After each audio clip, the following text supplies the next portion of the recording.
ਸਤਿ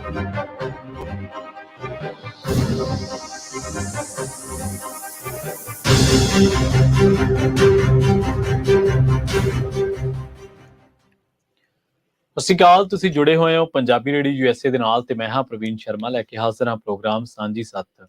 ਸਾਂਝੀ ਸੱਤ ਪ੍ਰੋਗਰਾਮ ਦੇ ਵਿੱਚ ਦੋ ਅਹਿਮ ਮਸਲਿਆਂ ਨੂੰ ਲੈ ਕੇ ਗੱਲਬਾਤ ਕਰਾਂਗੇ। ਪ੍ਰੋਗਰਾਮ ਦੇ ਪਹਿਲੇ ਹਿੱਸੇ ਦੇ ਵਿੱਚ ਆਪਾਂ VOTING ਦੇ ਬਾਰੇ ਜਾਣਾਂਗੇ। ਪਿਛਲੇ ਹਫਤੇ ਜਿਹੜਾ ਪ੍ਰੋਗਰਾਮ ਕੀਤਾ ਸੀ ਉਸ ਦੇ ਵਿੱਚ ਆਪਾਂ VOTING ਦੀ ਬਾਬਤ ਤੁਹਾਨੂੰ ਦੱਸਿਆ ਸੀ ਰਾਜ ਕਰਨਵੀਰ ਸਿੰਘ ਜੀ ਨੇ ਬੜੀ ਤਫਸੀਲ ਦੇ ਨਾਲ ਕਿ ਤੁਹਾਡੇ ਕੋਲੇ ਬੈਲਟ ਪੇਪਰ ਆਉਂਦਾ ਤਾਂ ਤੁਸੀਂ ਕਿਸ ਤਰੀਕੇ ਨਾਲ ਆਪਣੀ ਵੋਟ ਪਾ ਸਕਦੇ ਹੋ, ਜਾਂ ਆਨਲਾਈਨ ਜਾ ਕੇ ਵੀ ਤੁਸੀਂ ਆਪਣੀ ਵੋਟ ਪਾ ਸਕਦੇ ਹੋ, ਜਾਂ ਫਿਰ ਜਿੱਥੇ ਕਿਤੇ ਵੀ ਤੁਸੀਂ ਨੇੜੇ ਤੁਹਾਨੂੰ ਲੱਗਦਾ ਤਾਂ ਉੱਥੇ ਜਾ ਕੇ ਤੁਸੀਂ ਆਪਣੀ ਵੋਟ ਪਾ ਸਕਦੇ ਹੋ। ਸਿਗਨੇਚਰਸ ਵਗੈਰਾ, ਦਸਤਖਤ ਕਿਵੇਂ ਕਰਨੇ ਆ, ਜਾਂ ਉਹ ਸਾਰੀਆਂ ਚੀਜ਼ਾਂ ਦੇ ਬਾਰੇ ਆਪਾਂ ਟੈਕਨੀਕਲੀ ਜਿਹੜੀ ਹੈ ਉਹ ਗੱਲਾਂ ਬਾਤਾਂ ਕੀਤੀਆਂ ਸੀ। ਪੰਜਾਬੀ ਭਾਸ਼ਾ ਦੇ ਬਾਰੇ ਵੀ ਕੀਤੀਆਂ ਸੀ। ਅੱਜ ਦੇ ਇਸ ਪ੍ਰੋਗਰਾਮ ਦੇ ਵਿੱਚ ਆਪਾਂ ਜਾਣਾਂਗੇ ਕਿ ਵੋਟ ਪਾਉਣਾ ਕਿਉਂ ਜ਼ਰੂਰੀ ਹੈ। ਇਹਦੇ ਨਾਲ ਨਾਲ ਇੱਕ ਹੋਰ ਅਹਿਮ ਮਾਮਲੇ ਬਾਰੇ ਤੁਹਾਨੂੰ ਜਾਣਕਾਰੀ ਦਿੰਦੇ ਚੱਲਗੇ। ਉਹ ਮਸਲਾ ਜੱਗੀ ਜੌਲ ਦਾ। ਜੱਗੀ ਜੌਲ ਨੂੰ ਕਿਸ ਤਰੀਕੇ ਨਾਲ ਡਿਟੇਨ ਕੀਤਾ ਗਿਆ, ਫਿਰ ਹਿੰਦੂ ਆਗੂਆਂ ਦੇ ਕਤਲ ਦੇ ਸਬੰਧ ਦੇ ਵਿੱਚ ਉਹਦਾ ਨਾਂ ਜੋੜਿਆ ਗਿਆ ਤੇ ਫਿਰ ਉਹਦੇ ਤੇ ਕਿਸ ਤਰੀਕੇ ਨਾਲ ਟੌਰਚਰ ਕੀਤਾ ਗਿਆ, ਇਹ ਤਾਂ ਆਪਾਂ ਸਾਰੇ ਜਾਣਦੇ ਹੀ ਹਾਂ। ਪਰ ਹੁਣ ਤਾਜ਼ਾ ਜਿਹੜੀਆਂ ਰਿਪੋਰਟਸ ਆਈਆਂ ਨੇ ਉਹਨਾਂ ਦੇ ਵਿੱਚ ਇਹ ਕਿਹਾ ਜਾ ਰਿਹਾ ਕਿ 1800 ਦਿਨ ਤੋਂ ਬਾਅਦ ਹੁਣ ਜੱਗੀ ਜੌਲ ਤੇ ਮਾਮਲਾ ਚਲਾਉਣ ਦੀ ਤਿਆਰੀ ਹੈ, ਯਾਨੀ ਕਿ ਉਹਦਾ ਮੁਕੱਦਮਾ ਚੱਲੂਗਾ।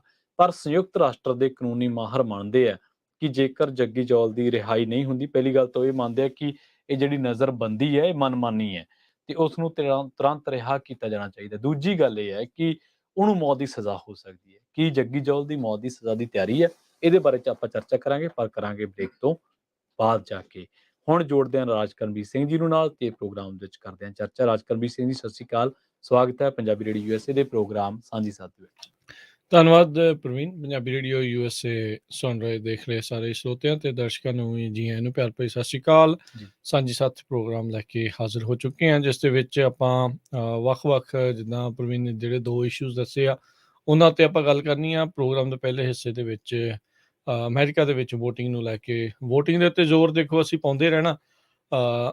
ਜਦੋਂ ਤੋਂ ਆਪਾਂ ਪੰਜਾਬੀ ਰੇਡੀਓ USA ਸ਼ੁਰੂ ਕੀਤਾ ਹੈ ਪ੍ਰਵੀਨ, ਆਪਾਂ ਨੂੰ ਅਕਸਰ ਇਹ ਧਿਆਨ ਰਹਿੰਦਾ ਵੀ ਪਿੱਛੇ ਪੰਚ ਸਰਪੰਚ ਦੀਆਂ ਵੋਟਾਂ 'ਚ ਕੌਣ ਆ, ਕਿਵੇਂ ਆ, ਬਲਾਕ ਸੰਮਤੀ ਦੀਆਂ ਛੋਟੀ ਤੋਂ ਲੈ ਕੇ ਤੇ ਪ੍ਰਧਾਨ ਮੰਤਰੀ ਦੀਆਂ ਜਿਹੜੀਆਂ ਚੋਣਾਂ ਤੱਕ ਆਪਾਂ ਪੂਰਾ ਧਿਆਨ ਜਿਹੜਾ ਲਾ ਕੇ ਰੱਖਦੇ ਆ।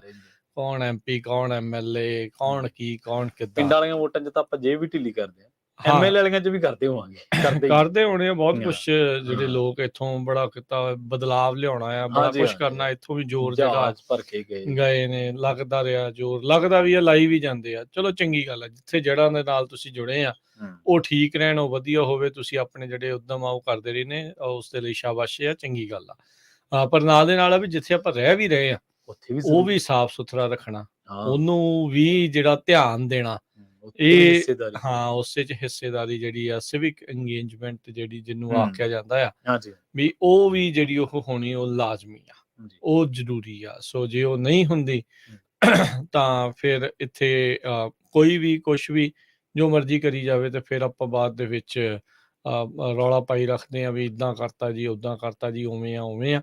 ਸੋ ਹੁਣ ਮੌਕਾ ਆ, ਹੁਣ ਤੁਹਾਡੇ ਕੋਲ ਚਾਂਸ ਆ। ਜਿਹੜੇ ਤਾਂ ਰਜਿਸਟਰਡ ਵੋਟਰ ਨੇ ਉਹਨਾਂ ਨੂੰ ਤਾਂ ਬੈਲਟ ਘਰਾਂ ਦੇ ਵਿੱਚ ਜਿਹੜੇ ਚੋਣ ਪੱਤਰ ਆ ਉਹ ਮਿਲ ਚੁੱਕੇ ਨੇ, ਜਾਂ ਮਿਲਣ ਵਾਲੇ ਹੋਣੇ। ਮੋਸਟਲੀ ਜਿਹੜੇ ਉਹ ਸਾਰਿਆਂ ਨੂੰ ਮਿਲ ਚੁੱਕੇ ਨੇ। ਕੈਲੀਫੋਰਨੀਆ ਦੇ ਵਿੱਚ 4 ਵੀਕ ਪਹਿਲਾਂ, ਮਹੀਨਾ ਪਹਿਲਾਂ ਜਿਹੜਾ ਆ ਉਹ ਤੁਹਾਨੂੰ ਬੈਲਟ ਜਿਹੜੇ ਉਹ ਸਾਰੀਆਂ ਕਾਉਂਟੀਆਂ ਹੌਲੀ ਘੱਲਣੀਆਂ ਜਿਹੜੀਆਂ ਸ਼ੁਰੂ ਕਰ ਦਿੰਦੀਆਂ ਆ। ਸੋ ਉਹ ਹੁਣ ਤੁਹਾਡੇ ਘਰਾਂ ਦੇ ਵਿੱਚ ਹਨ। ਕੈਲੀਫੋਰਨੀਆ ਇੱਕ ਅਜਿਹਾ ਸੂਬਾ ਆ ਜਿੱਥੇ ਸਾਰੇ ਹੀ ਰਜਿਸਟਰਡ ਵੋਟਰਸ ਨੂੰ ਬੈਲਟ ਜਿਹੜੇ ਪੇਪਰ ਆ ਉਹ ਘਰੇ ਪਹੁੰਚਦੇ ਆ। ਨਹੀਂ ਤਾਂ ਅੱਗੇ ਕੀ ਹੁੰਦਾ ਸੀਗਾ ਵੀ ਜੇ ਤੁਸੀਂ ਰਜਿਸਟਰਡ ਵੋਟਰ ਆ ਤਾਂ ਤੁਹਾਨੂੰ ਮੰਗ ਕਰਨੀ ਪੈਂਦੀ ਸੀ ਜੇ ਤੁਸੀਂ ਐਬਸੈਂਟੀ ਬੈਲਟ ਮੰਗਵਾਉਣਾ ਆ। ਇਸ ਨੂੰ ਐਬਸੈਂਟੀ ਬੈਲਟ ਜਿਹੜਾ ਉਹ ਆਖਿਆ ਜਾਂਦਾ ਆ ਵੀ ਮੈਂ ਉਸ ਦਿਨ ਤਾਂ ਮੌਜੂਦ ਨਹੀਂ ਹੋਊਂਗਾ ਪਰ ਮੈਨੂੰ ਬੈਲਟ ਘੱਲ ਦਿਓ, ਮੈਂ ਭਰ ਕੇ ਜਿਹੜਾ ਤੁਹਾਨੂੰ ਦੇ ਦਊਂਗਾ। ਸੋ ਕੈਲੀਫੋਰਨੀਆ ਦੇ ਕਾਨੂੰਨ ਦੇ ਵਿੱਚ ਤਬਦੀਲੀ ਹੋਈ ਪਿਛਲੇ ਸਮੇਂ 'ਚ। ਉਹਨਾਂ ਨੇ ਇਹ ਪੱਕਿਆ ਹੀ ਕਰ ਦਿੱਤਾ ਵੀ ਆਪਾਂ ਕੋਈ ਮੰਗੇ ਨਾ ਮੰਗੇ, ਆਪਾਂ ਸਾਰਿਆਂ ਨੂੰ ਜਿਹੜਾ ਉਹ ਬੈਲਟ ਪੇਪਰ ਜਿਹੜਾ ਉਹ ਘੱਲ ਹੀ ਦੇਣਾ ਹੈਗਾ। ਸੋ ਇੱਕ ਅੱਜ ਇਸ ਨਜ਼ਰੀਏ ਤੋਂ ਮੈਂ ਗੱਲ ਪ੍ਰਵੀਨ ਜਿਹੜੀ ਉਹ ਕਰਨਾ ਚਾਹੁੰਦਾ ਆ ਵੀ ਆਪਾਂ ਨੂੰ ਐਜ਼ ਏ ਬਤੌਰ ਸਿੱਖ, ਬਤੌਰ ਪੰਜਾਬੀ ਕਿਉਂ ਵੋਟ ਪਾਉਣੀ ਜਿਹੜੀ ਉਹ ਚਾਹੀਦੀ ਆ, ਕਿਉਂ ਜਿਹੜੀ ਉਹ ਜ਼ਰੂਰੀ ਆ।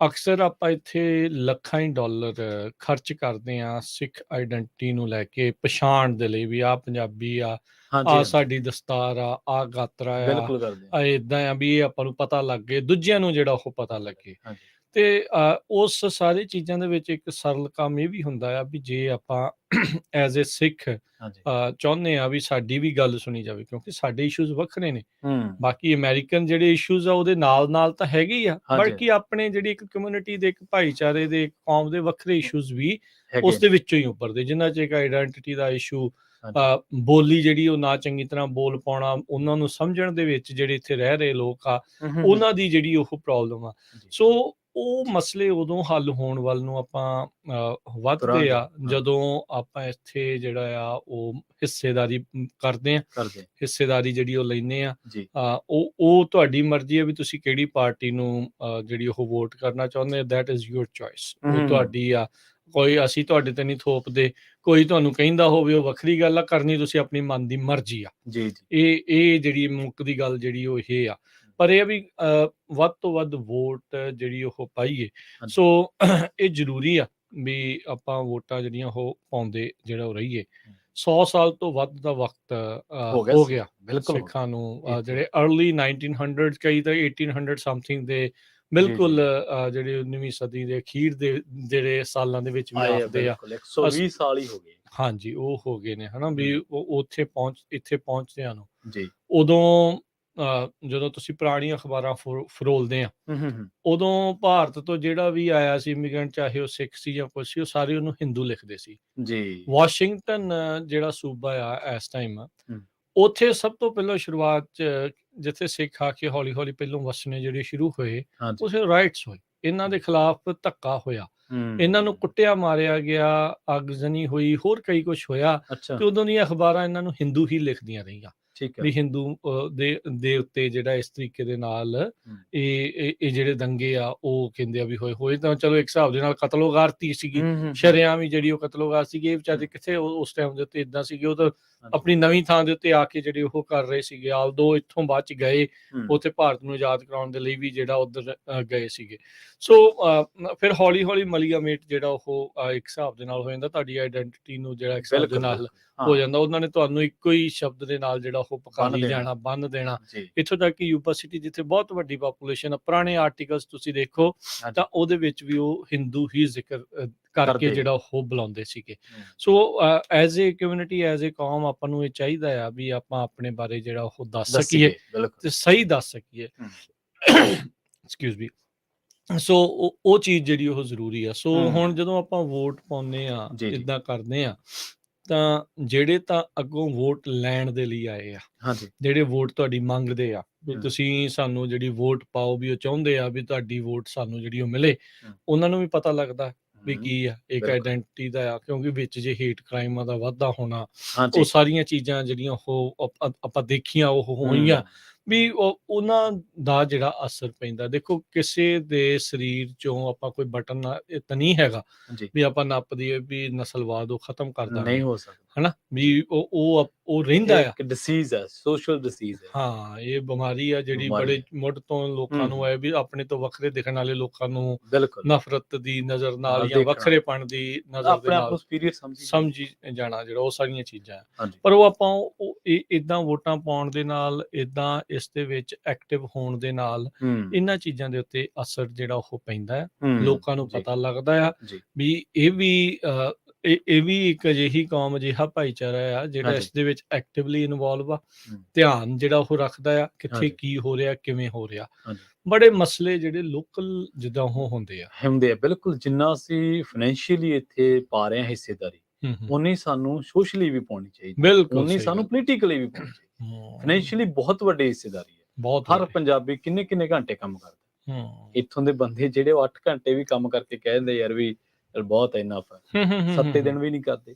ਆਪਣੇ ਲੋਕ 16 ਘੰਟੇ ਕੰਮ ਕਰਦੇ, 7 ਦਿਨ ਕੰਮ ਕਰਦੇ। ਕਿੰਨਾ ਟੈਕਸ ਜਨਰੇਟ ਕਰਦੇ ਆ, ਕਿੰਨਾ ਕੰਮ ਕਰਦੇ ਆ, ਕਿੰਨੀ ਉਹਨਾਂ ਦੀ ਹਿੱਸੇਦਾਰੀ ਹੈ ਫਾਈਨੈਂਸ਼ੀਅਲੀ ਦੇਖਿਆ ਜਾਵੇ ਤਾਂ। ਔਰ ਹਰ ਪੰਜਾਬੀ, ਮੈਂ ਦੇਖੋ ਅਸੀਂ ਮਾਣ ਕਰਦੇ ਨਾ ਚੀਜ਼ਾਂ ਤੇ, ਹਰ ਪੰਜਾਬੀ ਇਹਨਾਂ ਦਾ ਟੈਕਸ ਜਨਰੇਟਰ ਹੈ, ਇਹਨਾਂ ਤੇ ਬੋਝ ਨਹੀਂ ਹੈ ਮੋਸਟਲੀ ਤੁਸੀਂ ਦੇਖੋ ਸਾਡੀ 99% ਕਮਿਊਨਿਟੀ ਜਿਹੜੀ ਹੈ, ਕੀ ਕਹਿਣਾ, ਕੋਈ ਗਲਤ ਆਦਤਾਂ ਚ ਪੈ ਗਿਆ, ਗਲਤ ਚਲੋ ਸੰਗਤ ਚ, ਉਹ ਇੰਨੇ ਕੁ ਤਾਂ ਹੁੰਦੇ ਹੀ ਆ। ਹਾਂ ਬਿਲਕੁਲ, ਉਹ ਦੇਖੋ 100% ਤਾਂ ਕੋਈ ਸ਼ੁੱਧ ਕਹਿ ਨਾਲੇ ਬਹੁਤ ਦੇਖੋ ਔਖਾ ਹੈ। ਜ਼ਰੂਰਤਮੰਦ ਵੀ ਲੋਕ ਹੁੰਦੇ ਆ, ਹੁੰਦੇ ਜੇ ਨੇ ਉਹ ਲੈ ਬਿਲਕੁਲ। ਰਹੇ ਨੇ ਉਹ ਤਾਂ ਹਾਂ, ਇੱਧਰ that's ਆ ਕੇ okay। ਕਿਸੇ ਨਾਲ ਕੋਈ ਹਾਦਸਾ ਵਾਪਰ ਗਿਆ, ਕੋਈ ਫਰਾਡ ਹੋ ਗਿਆ ਜਾਂ ਬੰਦਾ ਮਜਬੂਰ ਹੋ ਗਿਆ ਵਿਚਾਰਾ, ਹਨਾ, ਐਸੀਆਂ ਕੁਝ ਚੀਜ਼ਾਂ, ਪਰ ਇਹ ਬਹੁਤ ਘੱਟ ਆ।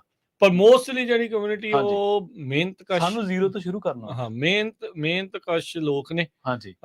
ਭੱਜਦੇ ਨਹੀਂ ਕੰਮ ਤੋਂ, ਕਰਦੇ ਨੇ ਮਿਹਨਤ ਨਾਲ, ਸਾਰਿਆਂ ਨਾਲ ਰਲ ਮਿਲ ਕੇ ਰਹਿਣ ਵਾਲੇ।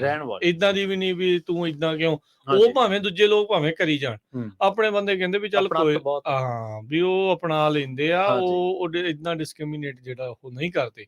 ਮੈਂ ਗੱਲ ਇੱਥੇ ਇਹਦੇ ਵਿੱਚ ਤੁਸੀਂ ਪੋਲੀਟੀਕਲੀ ਗੱਲ ਕੀਤੀ ਨਾ, ਵੀ ਇਹ ਅਫਸੋਸ ਨਾਲ ਆਪਾਂ ਨੂੰ ਕਹਿਣਾ ਪੈ ਰਿਹਾ ਵੀ ਹੁਣ ਚਲੋ ਰੀਸੈਂਟਲੀ ਕੁਝ ਆਪਣੇ ਜਿਹੜੇ ਲੋਕ ਆ ਉਹ ਐਕਟਿਵ ਜਿਹੜੇ ਹੋ ਰਹੇ ਨੇ ਪੋਲੀਟੀਕਲੀ, ਪਰ ਦੇਖੋ ਆਪਣੇ ਤੋਂ ਬਾਅਦ ਚ ਆਈਆਂ ਜਿਹੜੀਆਂ ਕੌਮਾਂ ਨੇ, ਉਹ ਭਾਈਚਾਰੇ ਨੇ, ਉਹ ਪੋਲੀਟੀਕਲੀ ਬਹੁਤ ਅੱਗੇ ਲੰਘ ਗਏ। ਚਾਹੇ ਹੁਣ ਆਪਾਂ ਕਹਿ ਲਈਏ ਵੀ ਉਹਨਾਂ ਨੂੰ ਸਟੇਟ ਦੀ ਬੈਕਿੰਗ ਆ, ਆਪਾਂ ਕਹਿ ਸਕਦੇ ਹਾਂ ਵੀ ਚਲੋ ਇਹ ਕਹਿਣ ਦੇ ਵਿੱਚ ਕਈ ਲੋਕ ਕਹਿੰਦੇ ਆ ਵੀ ਹਾਂ ਜੀ ਇਹਨਾਂ ਨੂੰ ਇੰਡੀਅਨ ਸਟੇਟ ਦੀ ਬੈਕਿੰਗ ਸੀ, ਕਿਉਂਕਿ ਇੱਥੇ ਆਪਾਂ ਦੇਖਦੇ ਹਾਂ ਵੀ ਜਿਹੜੇ ਬਾਅਦ ਚ ਜਿਹੜੇ ਹਿੰਦੂ ਭਾਈਚਾਰੇ ਦੇ ਲੋਕ ਆਏ ਆ, ਆਲਦੋ ਚਾਹੇ ਉਹ H1 ਦੇ ਥਰੂ ਆਏ, ਫੈਮਿਲੀ ਦੇ ਨਾਲ ਆਏ, ਜਿੱਦਾਂ ਵੀ ਆ, ਸਾਰੇ ਤਰੀਕੇ ਦੇ ਨਾਲ ਜਿਹੜੇ ਲੋਕ ਇੱਥੇ ਪਹੁੰਚੇ, ਪੋਲੀਟੀਕਲੀ ਮਹੱਤਤਾ ਸਮਝ ਕੇ ਇਹਨਾਂ ਦੇ ਅਸੈਂਬਲੀ ਮੈਂਬਰਸ ਬਣ ਰਹੇ ਆ, ਇਹਨਾਂ ਦੇ ਹੈਗੇ ਆ, ਇਹਨਾਂ ਦੇ ਸੈਨੇਟਰਸ ਨੇ। ਇਹ ਇਸ ਟਾਈਮ ਜਿਹੜੀ ਪ੍ਰੈਜ਼ੀਡੈਂਟ ਦੀ ਐਡਮਿਨਿਸਟ੍ਰੇਸ਼ਨ ਆ, ਜਿਹੜਾ ਕੰਮਕਾਜ ਦੇਖਦੀ ਆ, ਉਹਨਾਂ ਵਿੱਚ ਜਿਹੜੀ ਉਹ ਆਪਾਂ ਨੂੰ ਦੇਖਣ ਨੂੰ ਮਿਲਦੇ ਆ। ਆਪਣੇ ਬੰਦੇ ਉਦਾਂ ਹੀ ਕਈ ਵਾਰੀ ਚੌੜ ਚ ਹੀ ਮਰ ਜਾਂਦੇ ਆ ਵੀ ਮੈਂ ਇੰਨੀ ਕਮਾਈ ਕਰ ਲਈ, ਆਹ ਕਰ ਲਿਆ, ਬਹੁਤ ਵਧੀਆ, ਪ੍ਰਮਾਤਮਾ ਹੋਰ ਦੇਵੇ, ਜਿੰਨਾ ਵੀ ਹੈਗਾ ਹੋਰ ਦੇਵੇ, ਵਧੀਆ ਕਾਮਯਾਬੀ ਲੱਗਦਾ ਹੀ ਆ, ਹਨਾ। ਪਰ ਇਹ ਆ ਵੀ ਨਾਲ ਆਪਾਂ ਇਸ ਪਾਸੇ ਵੱਲ ਵੀ ਐਕਟਿਵ ਹੋਈਏ। ਬਾਅਦ ਦੇ ਵਿੱਚ ਫਿਰ ਆਪਾਂ ਜਿਹੜੀਆਂ ਡੰਡੇ ਚੱਕ ਕੇ ਚੱਲਾਂਗੇ ਕਿਤੇ ਵੀ ਸਾਡੇ ਨਾਲ ਇਦਾਂ ਕਰਤਾ, ਉਦਾਂ ਕਰਤਾ, ਇਦਾਂ ਹੋ ਗਿਆ। ਆਪਣੇ ਪਹਿਲੋਂ ਹੀ ਬੰਦੇ ਜਿਹੜੇ ਆ ਉਹਨਾਂ ਸੀਟਾਂ ਦੇ ਉੱਤੇ ਹੋਣੇ ਚਾਹੀਦੇ ਆ ਜਿੱਥੇ ਫੈਸਲੇ ਲਏ ਜਾਂਦੇ ਆ। ਆਪਣੀ ਜਿਹੜੀ ਚੀਜ਼ ਆ ਉਸ ਨੂੰ ਦੱਸਣ ਦੇ ਲਈ, ਆਪਣੀ ਕਮਿਊਨਿਟੀ ਦੀ ਰਿਪਰੈਜ਼ੈਂਟੇਸ਼ਨ, ਜਿਸ ਨੂੰ ਸ਼ਬਦ ਇੱਕ ਵਰਤਿਆ ਜਾਂਦਾ ਆ, ਵੀ ਉਹ ਉੱਥੇ ਦਿਖੇ ਵੀ ਜੇ ਆਪਾਂ ਇੱਥੇ ਇੰਨਾ ਕੁਛ ਕਰ ਰਹੇ ਆ, ਇੰਨਾ ਥਾਵਾਂ ਦੇ ਉੱਤੇ ਉਹ ਹੈਗੇ ਆ, ਤੇ ਭਾਈ ਉਹ ਦਿਖਣਾ ਵੀ ਚਾਹੀਦਾ ਆ। ਸੋ ਇਹ ਜ਼ਰੂਰੀ ਆ ਵੀ ਆਪਾਂ ਇਸ ਚੀਜ਼ ਦੇ ਵਿੱਚ ਐਕਟਿਵ ਹੋਈਏ, ਪੋਲੀਟੀਕਲੀ ਜਿਹੜੇ ਉਹ ਐਕਟਿਵ ਹੋਈਏ। ਚਾਹੇ ਤੁਹਾਨੂੰ ਅਜੇ ਕੁਛ ਨਹੀਂ ਪਤਾ ਲੱਗਦਾ ਵੀ ਕਿੱਦਾਂ ਵੋਟ ਪਾਉਣੀ ਆ, ਕਿਵੇਂ ਆ, ਕਿਹਨੂੰ ਪਾਉਣੀ ਆ, ਕਿਵੇਂ ਪਾਉਣੀ ਆ, ਦੈਟਸ ਓਕੇ, ਪਰ ਪਾਓ ਜ਼ਰੂਰ। ਕਾਊਂਟ ਹੋਣੇ ਜਿਹੜੇ ਉਹ ਆਪਾਂ ਸ਼ੁਰੂ ਹੋਈਏ, ਹੌਲੀ ਹੌਲੀ ਇਸ ਦੀ ਜਿਹੜੀ ਪੋਲੀਟੀਕਲ ਰਾਜਨੀਤਿਕ ਸਮਝ ਆ ਉਹ ਆ ਜਾਣੀ। ਜੇ ਆਪਾਂ ਨੂੰ ਉੱਥੇ ਪਤਾ ਲੱਗ ਜਾਂਦਾ ਵੀ ਕੌਣ ਕੀ ਕਹਿੰਦਾ ਹੈ, ਕਿੱਥੋਂ ਬੋਲਦਾ ਹੈ, ਕਿਵੇਂ ਆ, ਤੇ ਇੱਥੋਂ ਨਾ ਸਮਝ ਆਊਗੀ ਆਪਾਂ ਨੂੰ। ਜੇ ਆਪਾਂ ਪੋਲੀਟੀਕਲੀ ਤਾਂ ਆਪਾਂ ਬੜੇ ਮਾਹਰ ਬੰਦੇ ਹਾਂ ਪੰਜਾਬੀ, ਤੇ ਝੱਟ ਦੇ ਨਹੀਂ ਸਮਝਦੇ ਗੱਲਾਂ। ਆ ਵੀ ਤੇ ਹੁਣ ਸਾਡੀ ਥੋੜੀ ਸੋਚ ਡਿਵੈਲਪ ਹੋਈ ਹੈ, ਜਾਂ ਕਹਿ ਲਓ ਸਾਨੂੰ ਦੱਸਿਆ ਲੋਕਾਂ ਨੇ, ਸਾਨੂੰ ਅਖਬਾਰਾਂ ਅੱਤਵਾਦੀ ਲਿਖਦੀਆਂ ਰਹੀਆਂ। ਅਸੀਂ ਹੁਣ ਤੱਕ ਸਾਡੇ ਕੁਝ ਬੰਦੇ, ਅੱਜ ਵੀ ਮੈਂ 2022 ਦੇ ਵਿੱਚ ਸਾਡੇ ਲੋਕ ਦਿੱਲੀ ਦੰਗੇ ਕਹੀ ਜਾਂਦੇ ਆ, ਆਪਣੇ ਬੰਦੇ ਕਹੀ ਜਾਂਦੇ, ਹੋ ਸਕਦਾ ਉਹਨਾਂ ਦੇ ਵਿੱਚ ਕੁਝ ਵਿਕਟਮ ਹੋਣ, ਕਈਆਂ ਦੇ ਗਾਂ ਦੀ ਗਾਂ ਪਰਿਵਾਰ, ਪਰ ਉਹੀ ਗੱਲ ਵੀ ਉਹਨਾਂ ਵਾਲੀ ਗੱਲ ਬੋਲੀ ਜਾਣਾ, ਉਹਨਾਂ ਵਾਲੀ ਗੱਲ ਬੋਲੀ ਜਾਣਾ, ਜੋ ਥੋਪਿਆ ਗਿਆ।